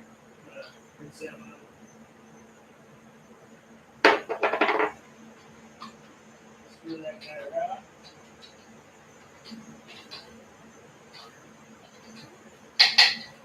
Then I'm adding an ounce of Cascade, which I have to give a sniff. Oh my god. I've said this like 14 times tonight, I know, but these hops are like so good. So good. Golden hop spice. 1 ounce Cascade hops. That's going to be our 15-minute edition. We're going to add one more addition later at 5 minutes. And then we are done with additions. I always like to take my hop spider. Try to do this. I take it and I pick it up. And I let it drain out most of the way. Get all those oils out of the bottom of that. Dunk it under a couple times. And only to get those oils out of it, because that's what's going to get the bitterness in there, right?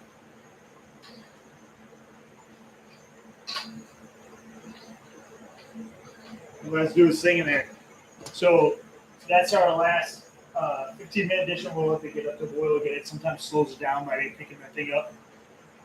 And then we're going to get my hop spike or my chiller ready and get that thing ready for the cool down eventually after we get done with this thing. But I got a hose out there. I'm gonna hook that thing up, get those things all ready. So let me know what you guys are brewing, what you're drinking, and anything you want to know. Let's do it.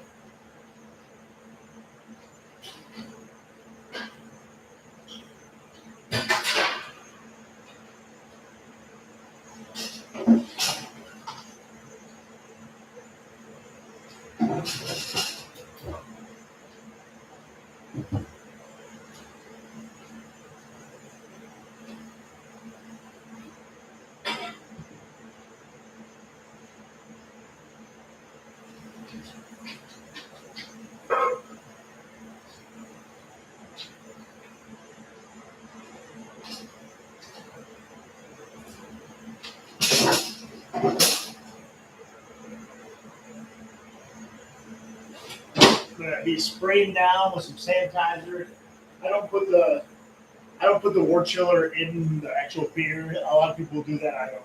I just spray it down with some sanitizer ahead of time. It's going in there at like 212 degrees anyway. It's gonna kill anything in a couple minutes when it's in there. So.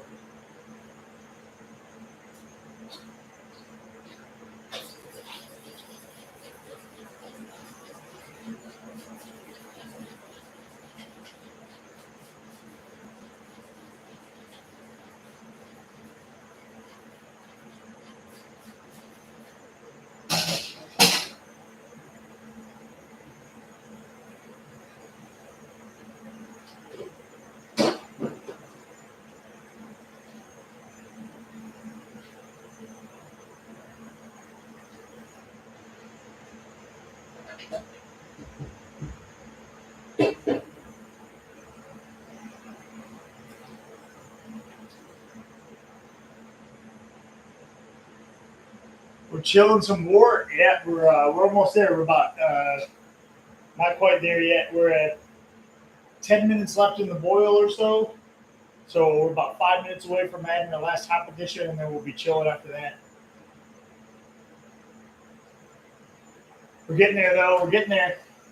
What'd you have for dinner? I'm starving. I only had a cookie. Anything good? You bring me some filet mignon or nothing like that? Like some crab legs or... But I did tap my blackberry sour, which is fantastic. So you got to get on that.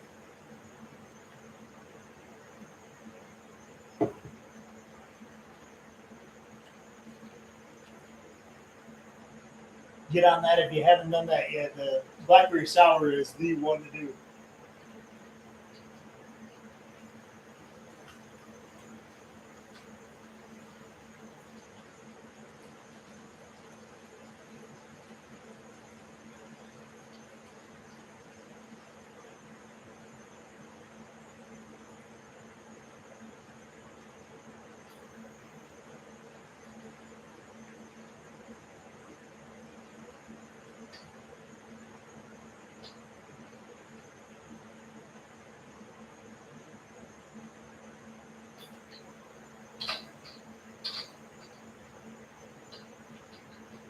All right.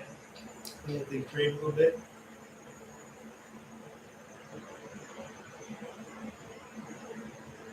No, I don't use Philly sour proofs. I use a 2-day kettle sour process. I check out any of my videos for the kettle sours. Like all of them will talk about it. On my last live video too, I did the second day of the kettle sour video. You can check that out too. It's I use a Good Belly probiotic drink to sour it, and you can probably find that in a grocery store or any like probiotic drink that has that in there. Check it out. You'll like it.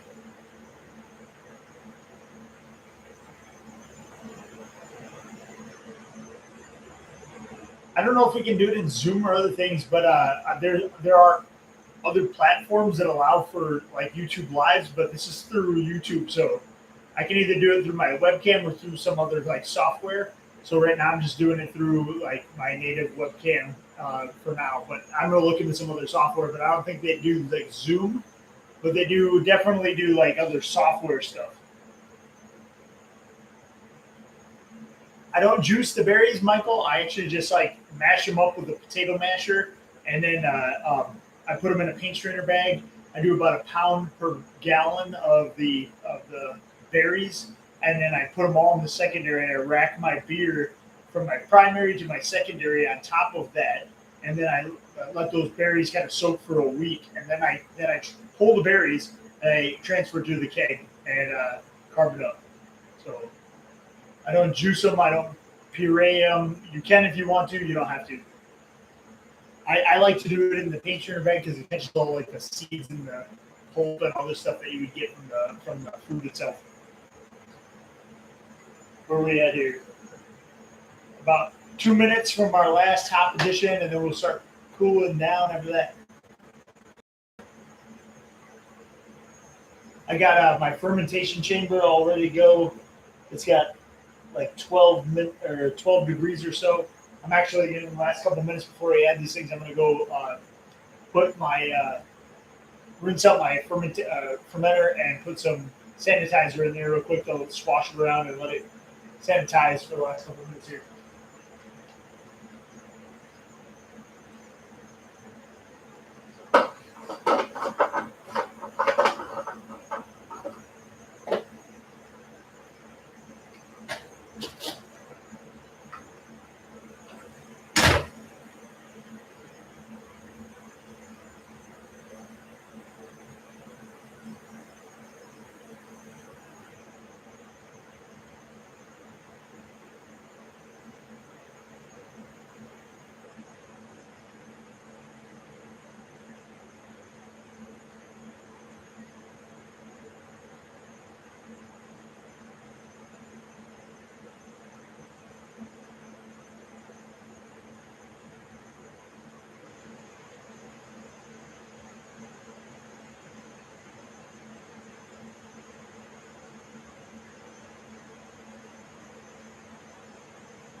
All right, we are at 5 minutes. We're going to add our last hop edition quick.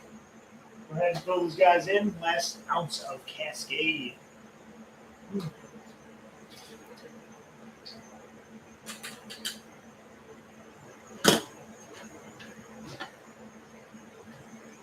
Good stir.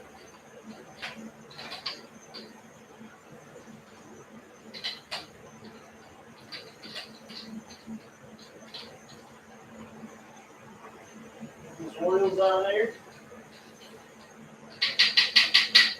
All right, we'll give those last 5 minutes here, guys. What's new?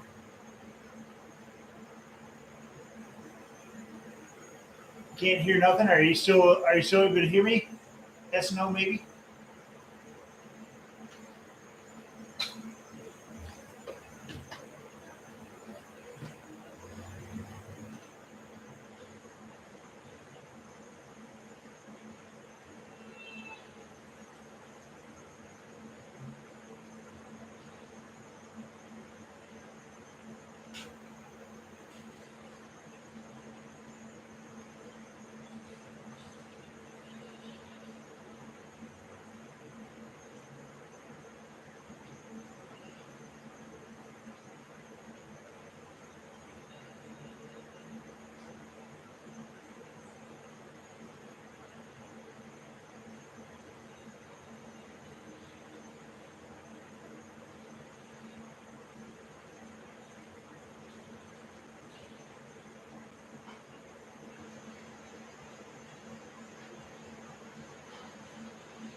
All right, I can figure out the sound here. My mic was tilted the other way. Does that sound better? Sorry, I was just putting some sanitizer in a fermenter, so it's hopefully getting that thing done before we get done cooling down here. I'm just got done putting the last little bit of hops in there. We got about 3 minutes left in the boil, and I'm gonna be cooling this thing down. I got my chiller out there ready to go. We're gonna be ready to get this thing cooled down and pitch the yeast here after we get it all dropped out.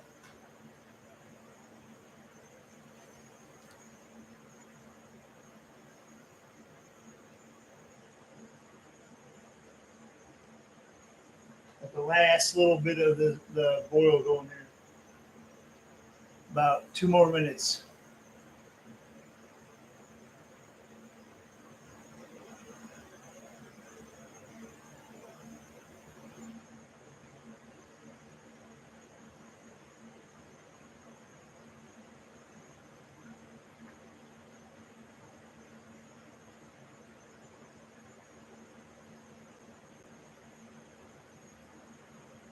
All right, we have like about 1 more minute here. We're going to start cooling her down.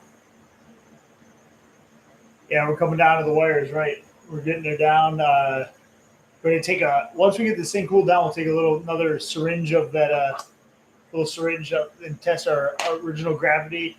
And I'm going to put my tilt hydrometer in there and make sure it's cooled down all the way, because this time of year when it's hot out, it's hard to get the beer cooled down all the way just from tap water. So I'm going to make sure I get that thing cooled down in my fermentation chamber to 67. And we'll pitch that yeast and go off to the races. The kettle is by far one of the best things. Like it's like $100 kettle, and it's just as good as all those mega pots or anything that are like hundreds of dollars. It's great.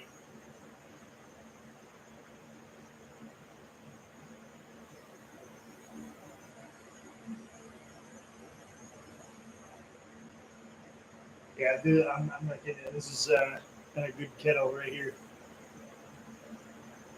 Let's see, we got 1 minute, 1 minute remaining. So what I do usually in the last minute is I pull this thing up, get the hop oils out of there, and make sure all the hop oils are coming out of my hop player.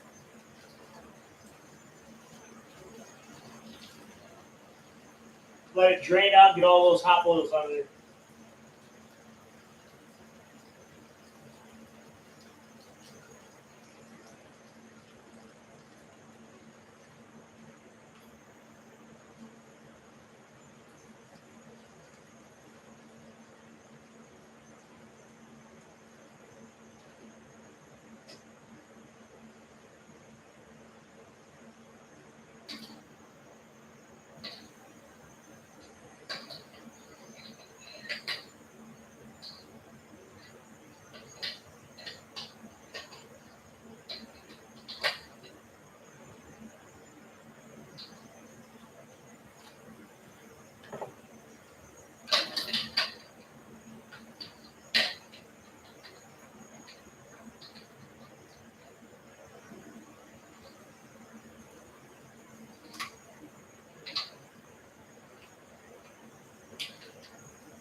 All right, we're at that time. I'm going to go ahead and we're going to shut off the gas. We're going to get this thing cooled down with my immersion chiller over there. We're going to let that run and get this thing cooled down as close as we can. But I'm not expecting to get it much lower than 80 at this time of year. It's really, really hot outside. So I'll answer your question here, Jim, in just a moment, because that's a good question. I get that question a lot about going to different systems. So I'll answer that here shortly.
So the more you rock your immersion chiller back and forth, the faster this thing will cool down.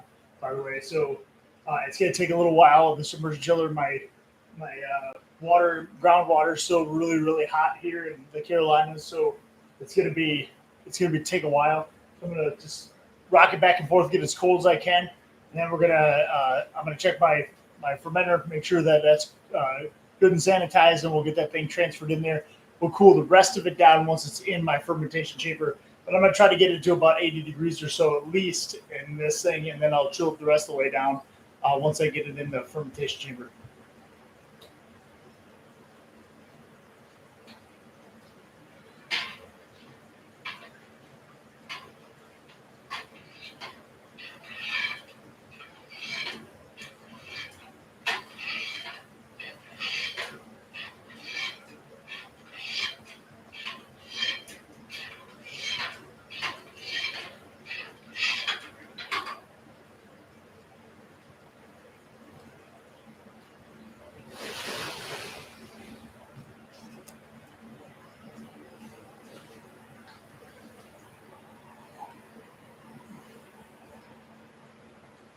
So I rock that thing back and forth a little bit. I do take out the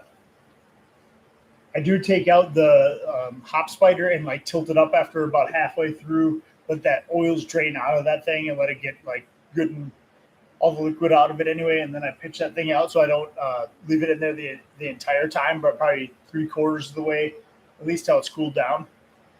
So all those hop oils can get on there, and then I cool it down the rest of the way. So I'll stir it every couple of minutes here, let the thing cool down, and then we'll transfer it in there. So Jim, to answer your question, have you ever thought about going to an all grain like Grainfather or something else? I actually have had a lot of people like offer me to buy Grainfathers and other things like that, or even give me Grainfathers and or Anvil Foundries and stuff like that. And to be honest with you, like maybe someday I'll do that because I think it's important to like show people a different way of brewing. But I think the way most people get started is probably the way that I've like done my brew days. So my channel, initially was to help those people who are like new to homebrewing get started with it. But I know there's a lot of people who are new that get started with like an all-in-one system, like a Brewfather or something like that, or Grainfather or an Anvil Foundry or whatever, claw hammer system. And so, yes, I definitely will do videos like that. I don't know if I'll go to one relatively soon. I kind of like the process that I do and the way that I do it, but to each their own. I think there's benefits of going to each one of the systems, and as long as you have a system that you like, that you enjoy, and that is you can dial in and make good beer, it's all the exact same process, all the way from home brewing to professional level brewing. The process is the same as long as you can mimic it with whatever process that you do. Last one, I've never used have a garage, so you're out in the weather a lot. Moving to electric system now, so I can brew inside. Yeah, and actually, that's a benefit. If you can't brew in an enclosed area, if you have to brew outside, you have to at least do it in a covered area anyway, right? So I still brew in my garage, so I can have the garage door open. But yeah, electric system you can do inside. But the one, I guess, negative part about that is that all that heat of like boiling for an hour is in your house.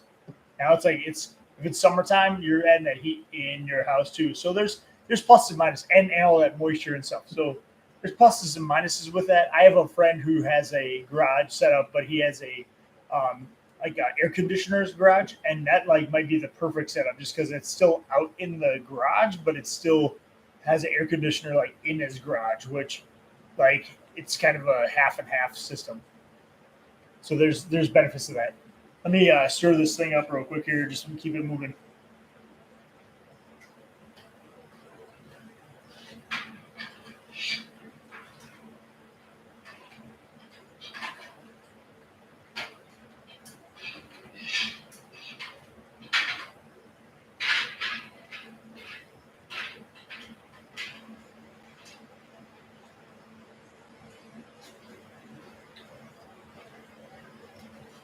All right, that thing is chilling. It's getting there. It's probably about 100 degrees.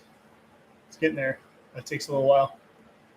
I pulled the hot basket up. I'm letting that thing drain out a little bit, and we'll just keep letting the oils and stuff drain out of that hot basket as I pull it, or I'm still continue to rock it back and forth. I have it just kind of tilted up in the wort chiller right now to let some of those liquids drain out of it.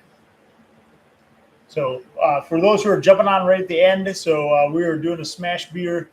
Um, it's single malt and single hop. That's what S.M.A.S.H beer stands for. So a single malt would be 10 pounds of two row. We're doing Cascade hops. We did one at 60 minutes, one at 15 minutes, one at 5 minutes. So now we're cooling it down.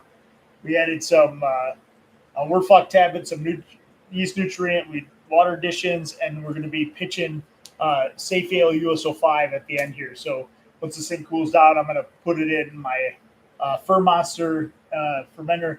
We're going to put that thing in the fermentation chamber behind me here, and then we're going to pitch our yeast once it gets down to about lower 70s or so. But we're going to shoot for a fermentation temperature of about 67. So once we do that, we'll be good to go. If you have questions for me, or you have questions, that's what we're kind of sitting here waiting for this thing to chill down, and then we're going to pitch our yeast. Feel free to ask any questions that you have, or anything about the process, or beer related in general, or unbeer related. If you have something you're brewing you want to talk about, or if you have something you want me to talk about in a future video, also let me know. That's what this channel is all about, is helping other people. So happy to do that.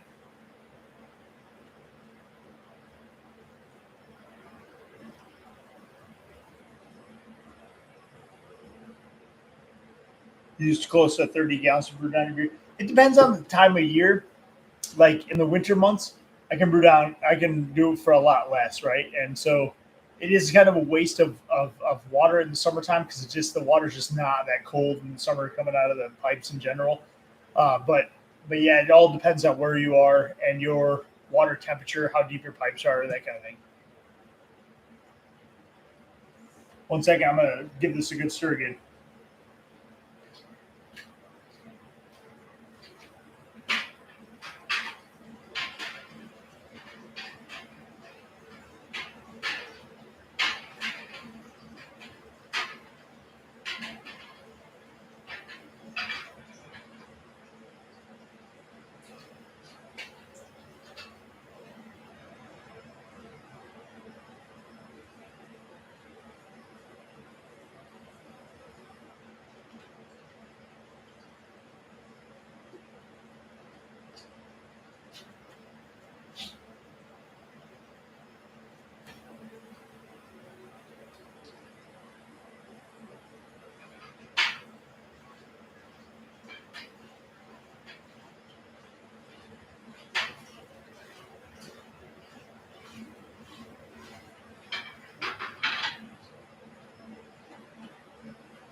All right, we're about 90 anyway, so it's cooling down a little bit.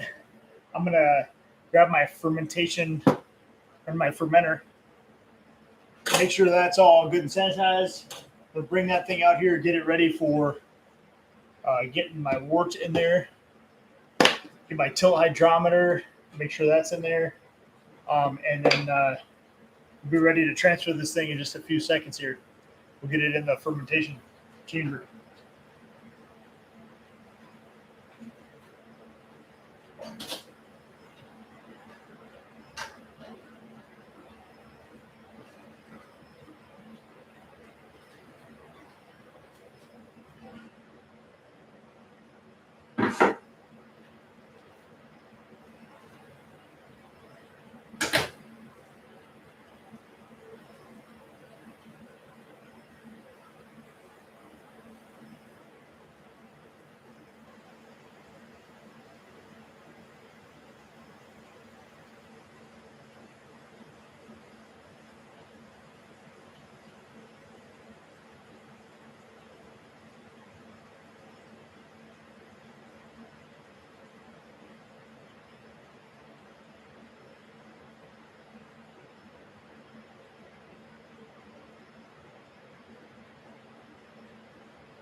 All right, guys, all sanitized fermenter here.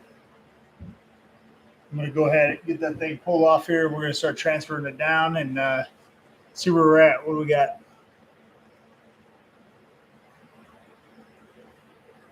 Thought of a nano or microbrewery. No, not where I'm at. I kind of like what I'm doing with the YouTube setup. I'm very involved with my homebrew club and brewers that are there.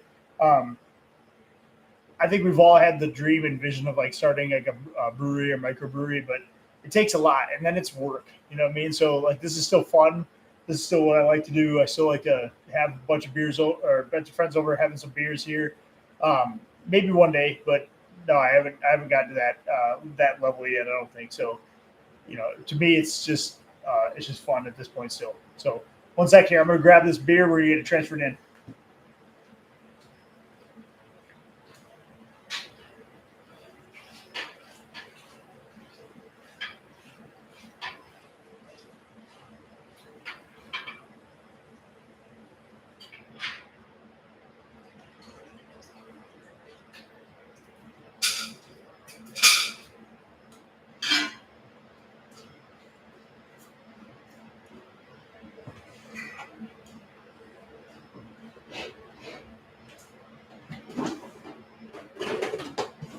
All right, gotta cool down. I'm gonna go sanitize these things real quick. I'll be right back.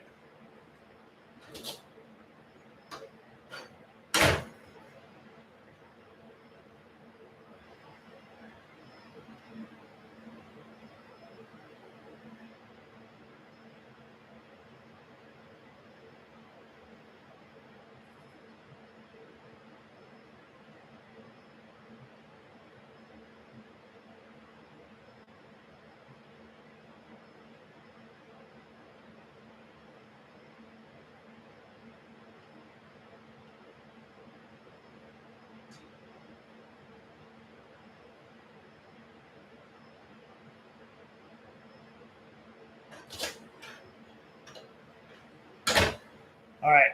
I have a little strainer here that it's all sanitized. I use this one primarily to aerate the beer, but it does help catch any hop resin or something like that might have got through there. And of course, my silicone hose. I'm going to tilt this down so you can see what I'm doing here.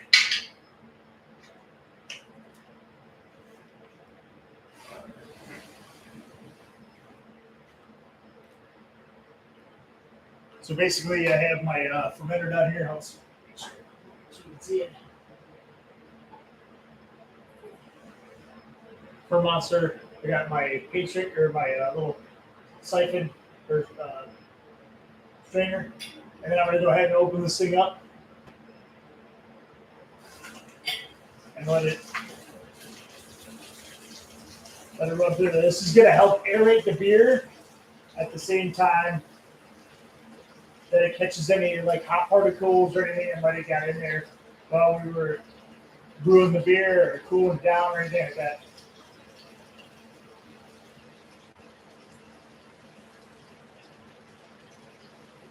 You can also like add a harness on one of these things, which I'll probably end up doing on this one. I have a couple of extra harness stuff, I just forgot to put it in there.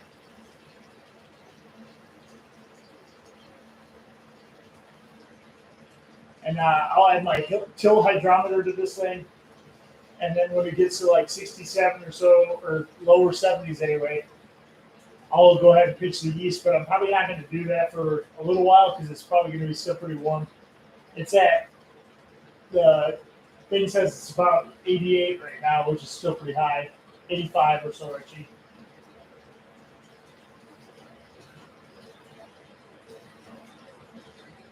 But just transferring this will lose a little bit of the heat, so that'll be good.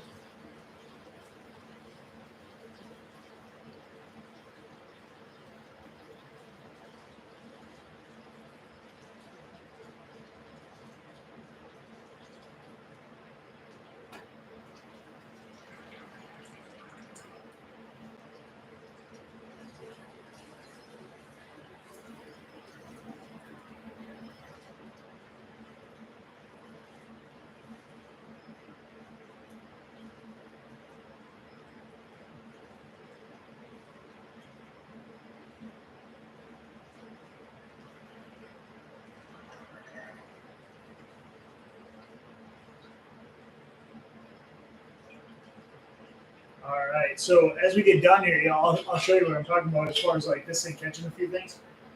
And even this thing gets, there's some things that this thing gets through. But like, there's always a couple things that like get through. It's hard to probably tell on there, but like there's always a few things that get through, like this the hop spider or other things. So I like to just kind of use that as like a safeguard. I'm gonna grab a lid for this thing real quick so we can get that on there. But you can see how much more volume I have left in the top here for when I like dry hop and stuff. This is 5 gallons in there right now. So 1 second here, I'm gonna grab a lid.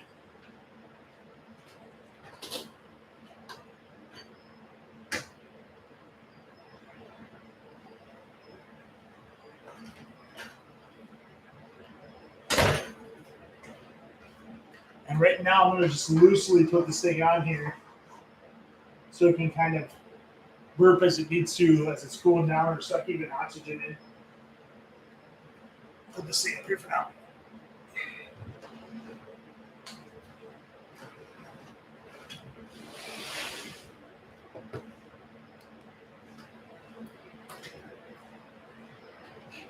All right, so we got a fermenter here. So this is one thing that I like about the Fermonter, right? And I'll kind of show you a little bit. So number one, the Werflock tablet's doing its thing. You can already kind of see the separation going on here. You can see how like it's a lot lighter on this part of it. You see how it's dropping out all those particulates and stuff, and that'll just get more and more as we're sitting here for the next couple of minutes. But like it's doing its job. Like that Werflock tablet's like doing that cold break. Like it's helping those solids settle down to the bottom, and so that'll really help with clarity overall. Yeah, sorry, you couldn't hear me when I was ducking down right there, but that little strainer that I was using was helping to catch any particulates and that kind of thing, which I always get a little bit of. I barely put this cap on tight so it can still suck some as it's cooling down. It can still suck a little oxygen here, which is just fine for now because it wants oxygen right now. But that Werflock tablet, as you can tell, like we're getting that cold break. You see how much more dense this looks versus this part? It's like it's half and half now, and as it gets going, it's going to be even more, right? And so we want that action going on. That's the Werflock tablet at work. And so we're going to do that. Hey, Just Brewing, a little late to the live stream, but that's okay. We're just kind of finishing up. We're doing a S.M.A.S.H beer. This is 10 pounds of two-row. It's 3 ounces of Cascade hops. We got a US05 that we're brewing, or we're pitching a little bit. And then we're going to be comparing this with about 11 other brewers that are going to be brewing different variations of this S.M.A.S.H beer for like a little educational event we're going to do where they have a lot of people doing different hops, different grains, different yeasts, different malts, that kind of stuff. So we're going to do a little tasting. But as you can tell, like look at how much the solids are now falling down. I mean, it's crazy how much it's already going into a trube almost in the bottom. So that Werflock tablet's doing its job right there. Awesome. So we're also going to take another gravity reading real quick. I'm going to rinse this out and get this sanitized real quick, and then we're going to take another gravity reading so we can see where we're at OG-wise. 1 sec.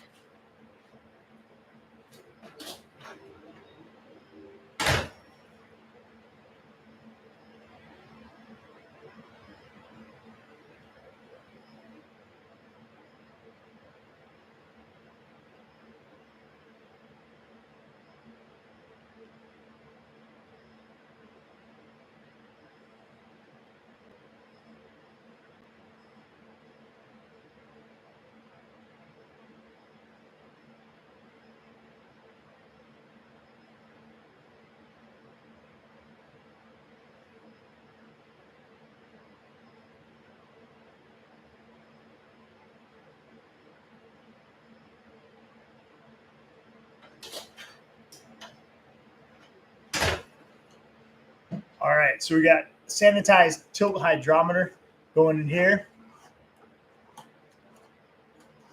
Hey, good evening, Brewing Bad. Welcome. We're just wrapping up our S.M.A.S.H beer.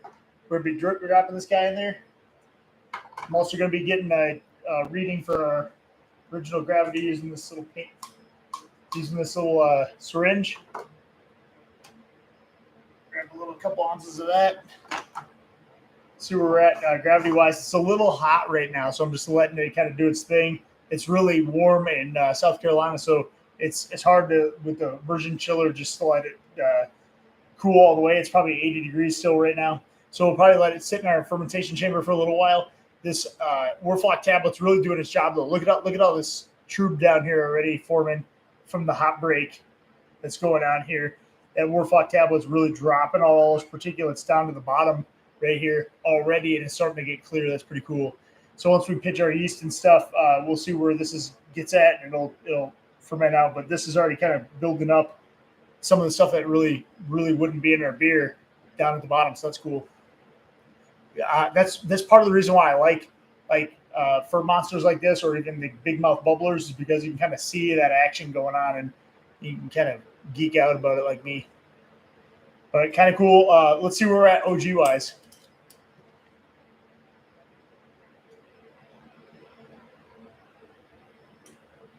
So again, the recipe we had was calling for like 1052. So we'll see where we're at.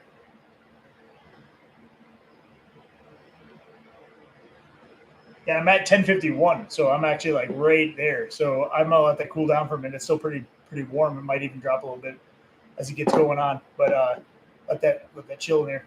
But I'm gonna throw this guy in my fermentation chamber, let him start cooling it down. I might grab a harness for this real quick, so it's easier to pick up. Plus, I like to tuck my temperature probe that I have for my thing in the harness, so it's touching the beer on the side. So I'm gonna grab a harness for this, and we'll get it in the fermentation chamber.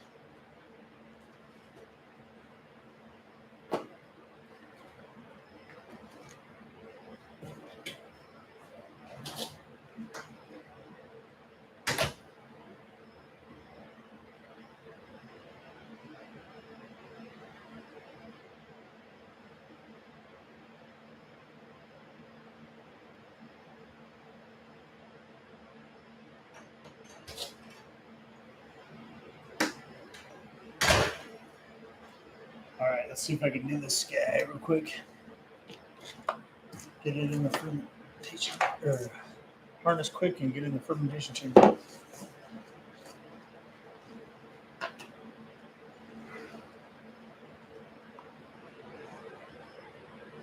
All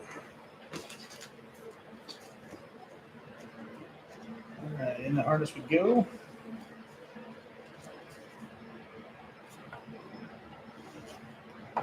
This is meant for a big mouth bubbler, but they're all the same.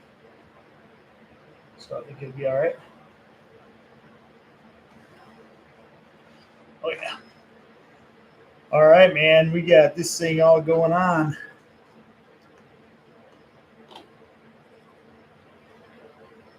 Yeah, the hot break's where it's at, man. I tell you, I like seeing that every time. That's kind of cool. Like, just let it go, and it ends up being like a little bit, and then it drops out. It's like this much at the end.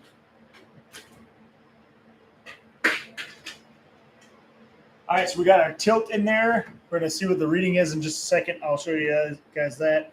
I'm going to throw this guy right in the fermentation chamber quick.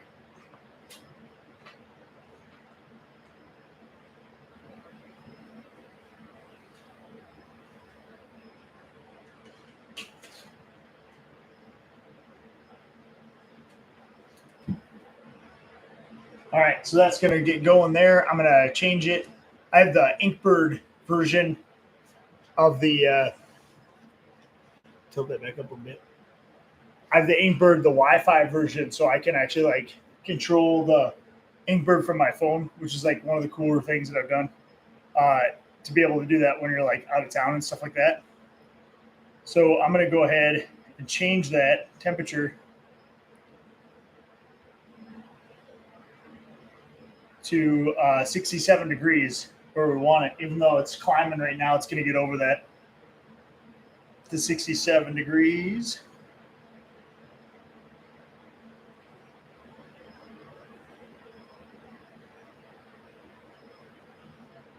So this is what the app looks like now. It's telling me like kind of hard to see. It's telling me now that it's like heating, but it's not really. And it's hard to sit with the thing. Ooh. Okay. Well, just kidding. I'm gonna pretend like you can see it. It says 55.8, 55.9 because it's climbing up, of course, and then it's set at 67. So once it hits past that 67 mark, which it will, because the temperature is higher than that in the beer, it'll start kicking on and cooling down. But I can do this from wherever. And so if you haven't seen that, I did a little video on like the temperature controller and the Wi-Fi version. It's pretty cool. You can check that out. I had the original one beforehand, and I actually ended up giving that to a friend and just used the Wi-Fi version. Now it's awesome.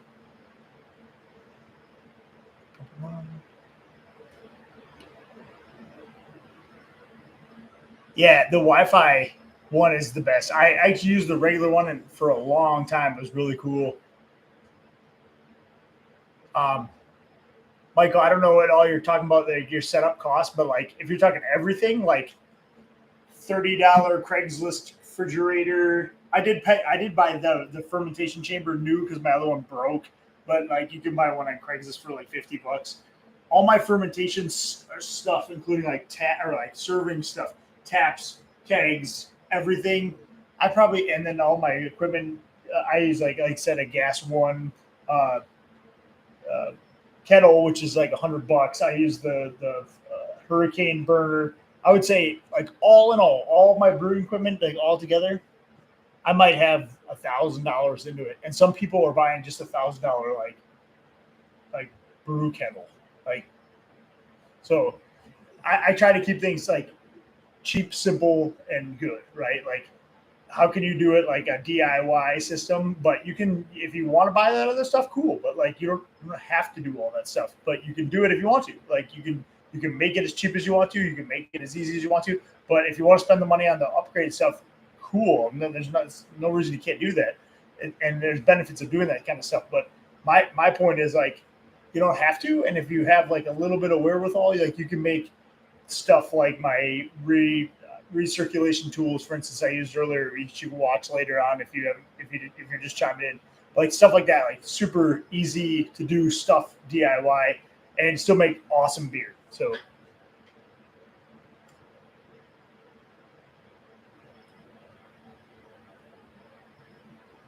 yeah, so I mean, like it's it's like I try to do a couple things that like make sense, like advanced as far as like uh, the if you have like the Inkbird Wi-Fi one, that's not like super advanced or nothing like that. But if you have the Till hydrometer and the Raspberry Pi hooked up, that's just because it's cool. Like I just like that, like to watch what my beer's doing over time, right? But all the rudimentary, like I still use the mash tun that's in a Rubbermaid cooler, and I use a stainless steel pot that's like $100 versus people are using these mega pots that are like $300 or more, right? Or even an all-in-one system. And so part of my whole philosophy is just kind of like doing things like how people would normally get started and doing it on the cheap because as people get into the hobby, they don't know that they want to spend all that much money on it. They kind of want to just do what they're doing and see if they want to spend the extra money on the investment. And that if you're really serious about it and you're a couple years in or 5 years in and you want to go buy a whole $1,000 climber system, go for it, right? Like that's cool, but most people don't want to do that. Most people just want to like do it for a little bit, see if they like it, and then if they really do, well, then they'll invest in those other things later on. And so that's kind of where I'm at. Is I'm like getting those people in those the stepping stone stages of getting from like just getting started up to learning things that they may not have known, even though they've been brewing for a while. So, and I'm still learning myself. I mean, no one's a perfect brewer by any means. So. Any last minute questions and stuff, guys? I'm almost finished with this one, even though I didn't pour a whole one. This is raspberry sour, which I'm going to pour a half one into it. Uh, Raspberry sour, I did. Not raspberry, blackberry sour. I did on my last live video. Awesome beer. I'm telling you. If you haven't brewed this one, this is the game changer sour beer. It's not like Warhead sour. It's fruity, delicious, tart blackberry sour. If you haven't checked this one out, go watch my last live video where I kind of show you how to add the blackberries to the secondary, but I talk about the whole brew day in advance. And I've got a million kettle sour videos. All my recipes are in my videos, dude.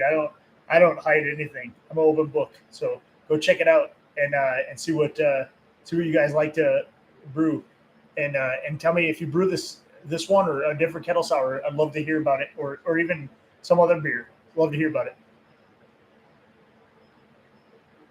Yeah, no, and the systems. It's a good point, Northwest. The systems themselves, the all-in-one systems, they do eliminate some of the other equipment, but you have cost involved with getting the all-in-one system. Where if you have all the other equipment, and it's usually cheaper. However, if you're trying to be like a or a space saving element, something like a grain father or like the anvil foundry or a claw hammer system would be perfect for you because you don't have to have quite as much stuff there for that much storage. So like if you live in an apartment or a condo or you don't have that much storage in your house, having like a smaller all-in-one system or even an all-in-one system that eliminates some of those other things is a benefit. So don't get me wrong. I'm not saying those things are bad or anything. I'm just saying people like to like step up to those systems. They're not like, hey, I think I want to start beer brewing and spending $1,000 from day one, right?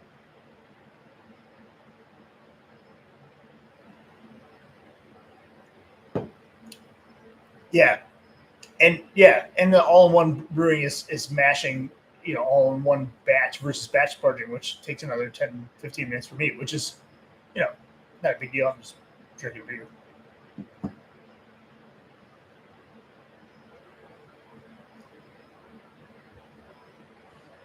But anyway, guys, if you guys have any questions or anything like that, for me, leave them.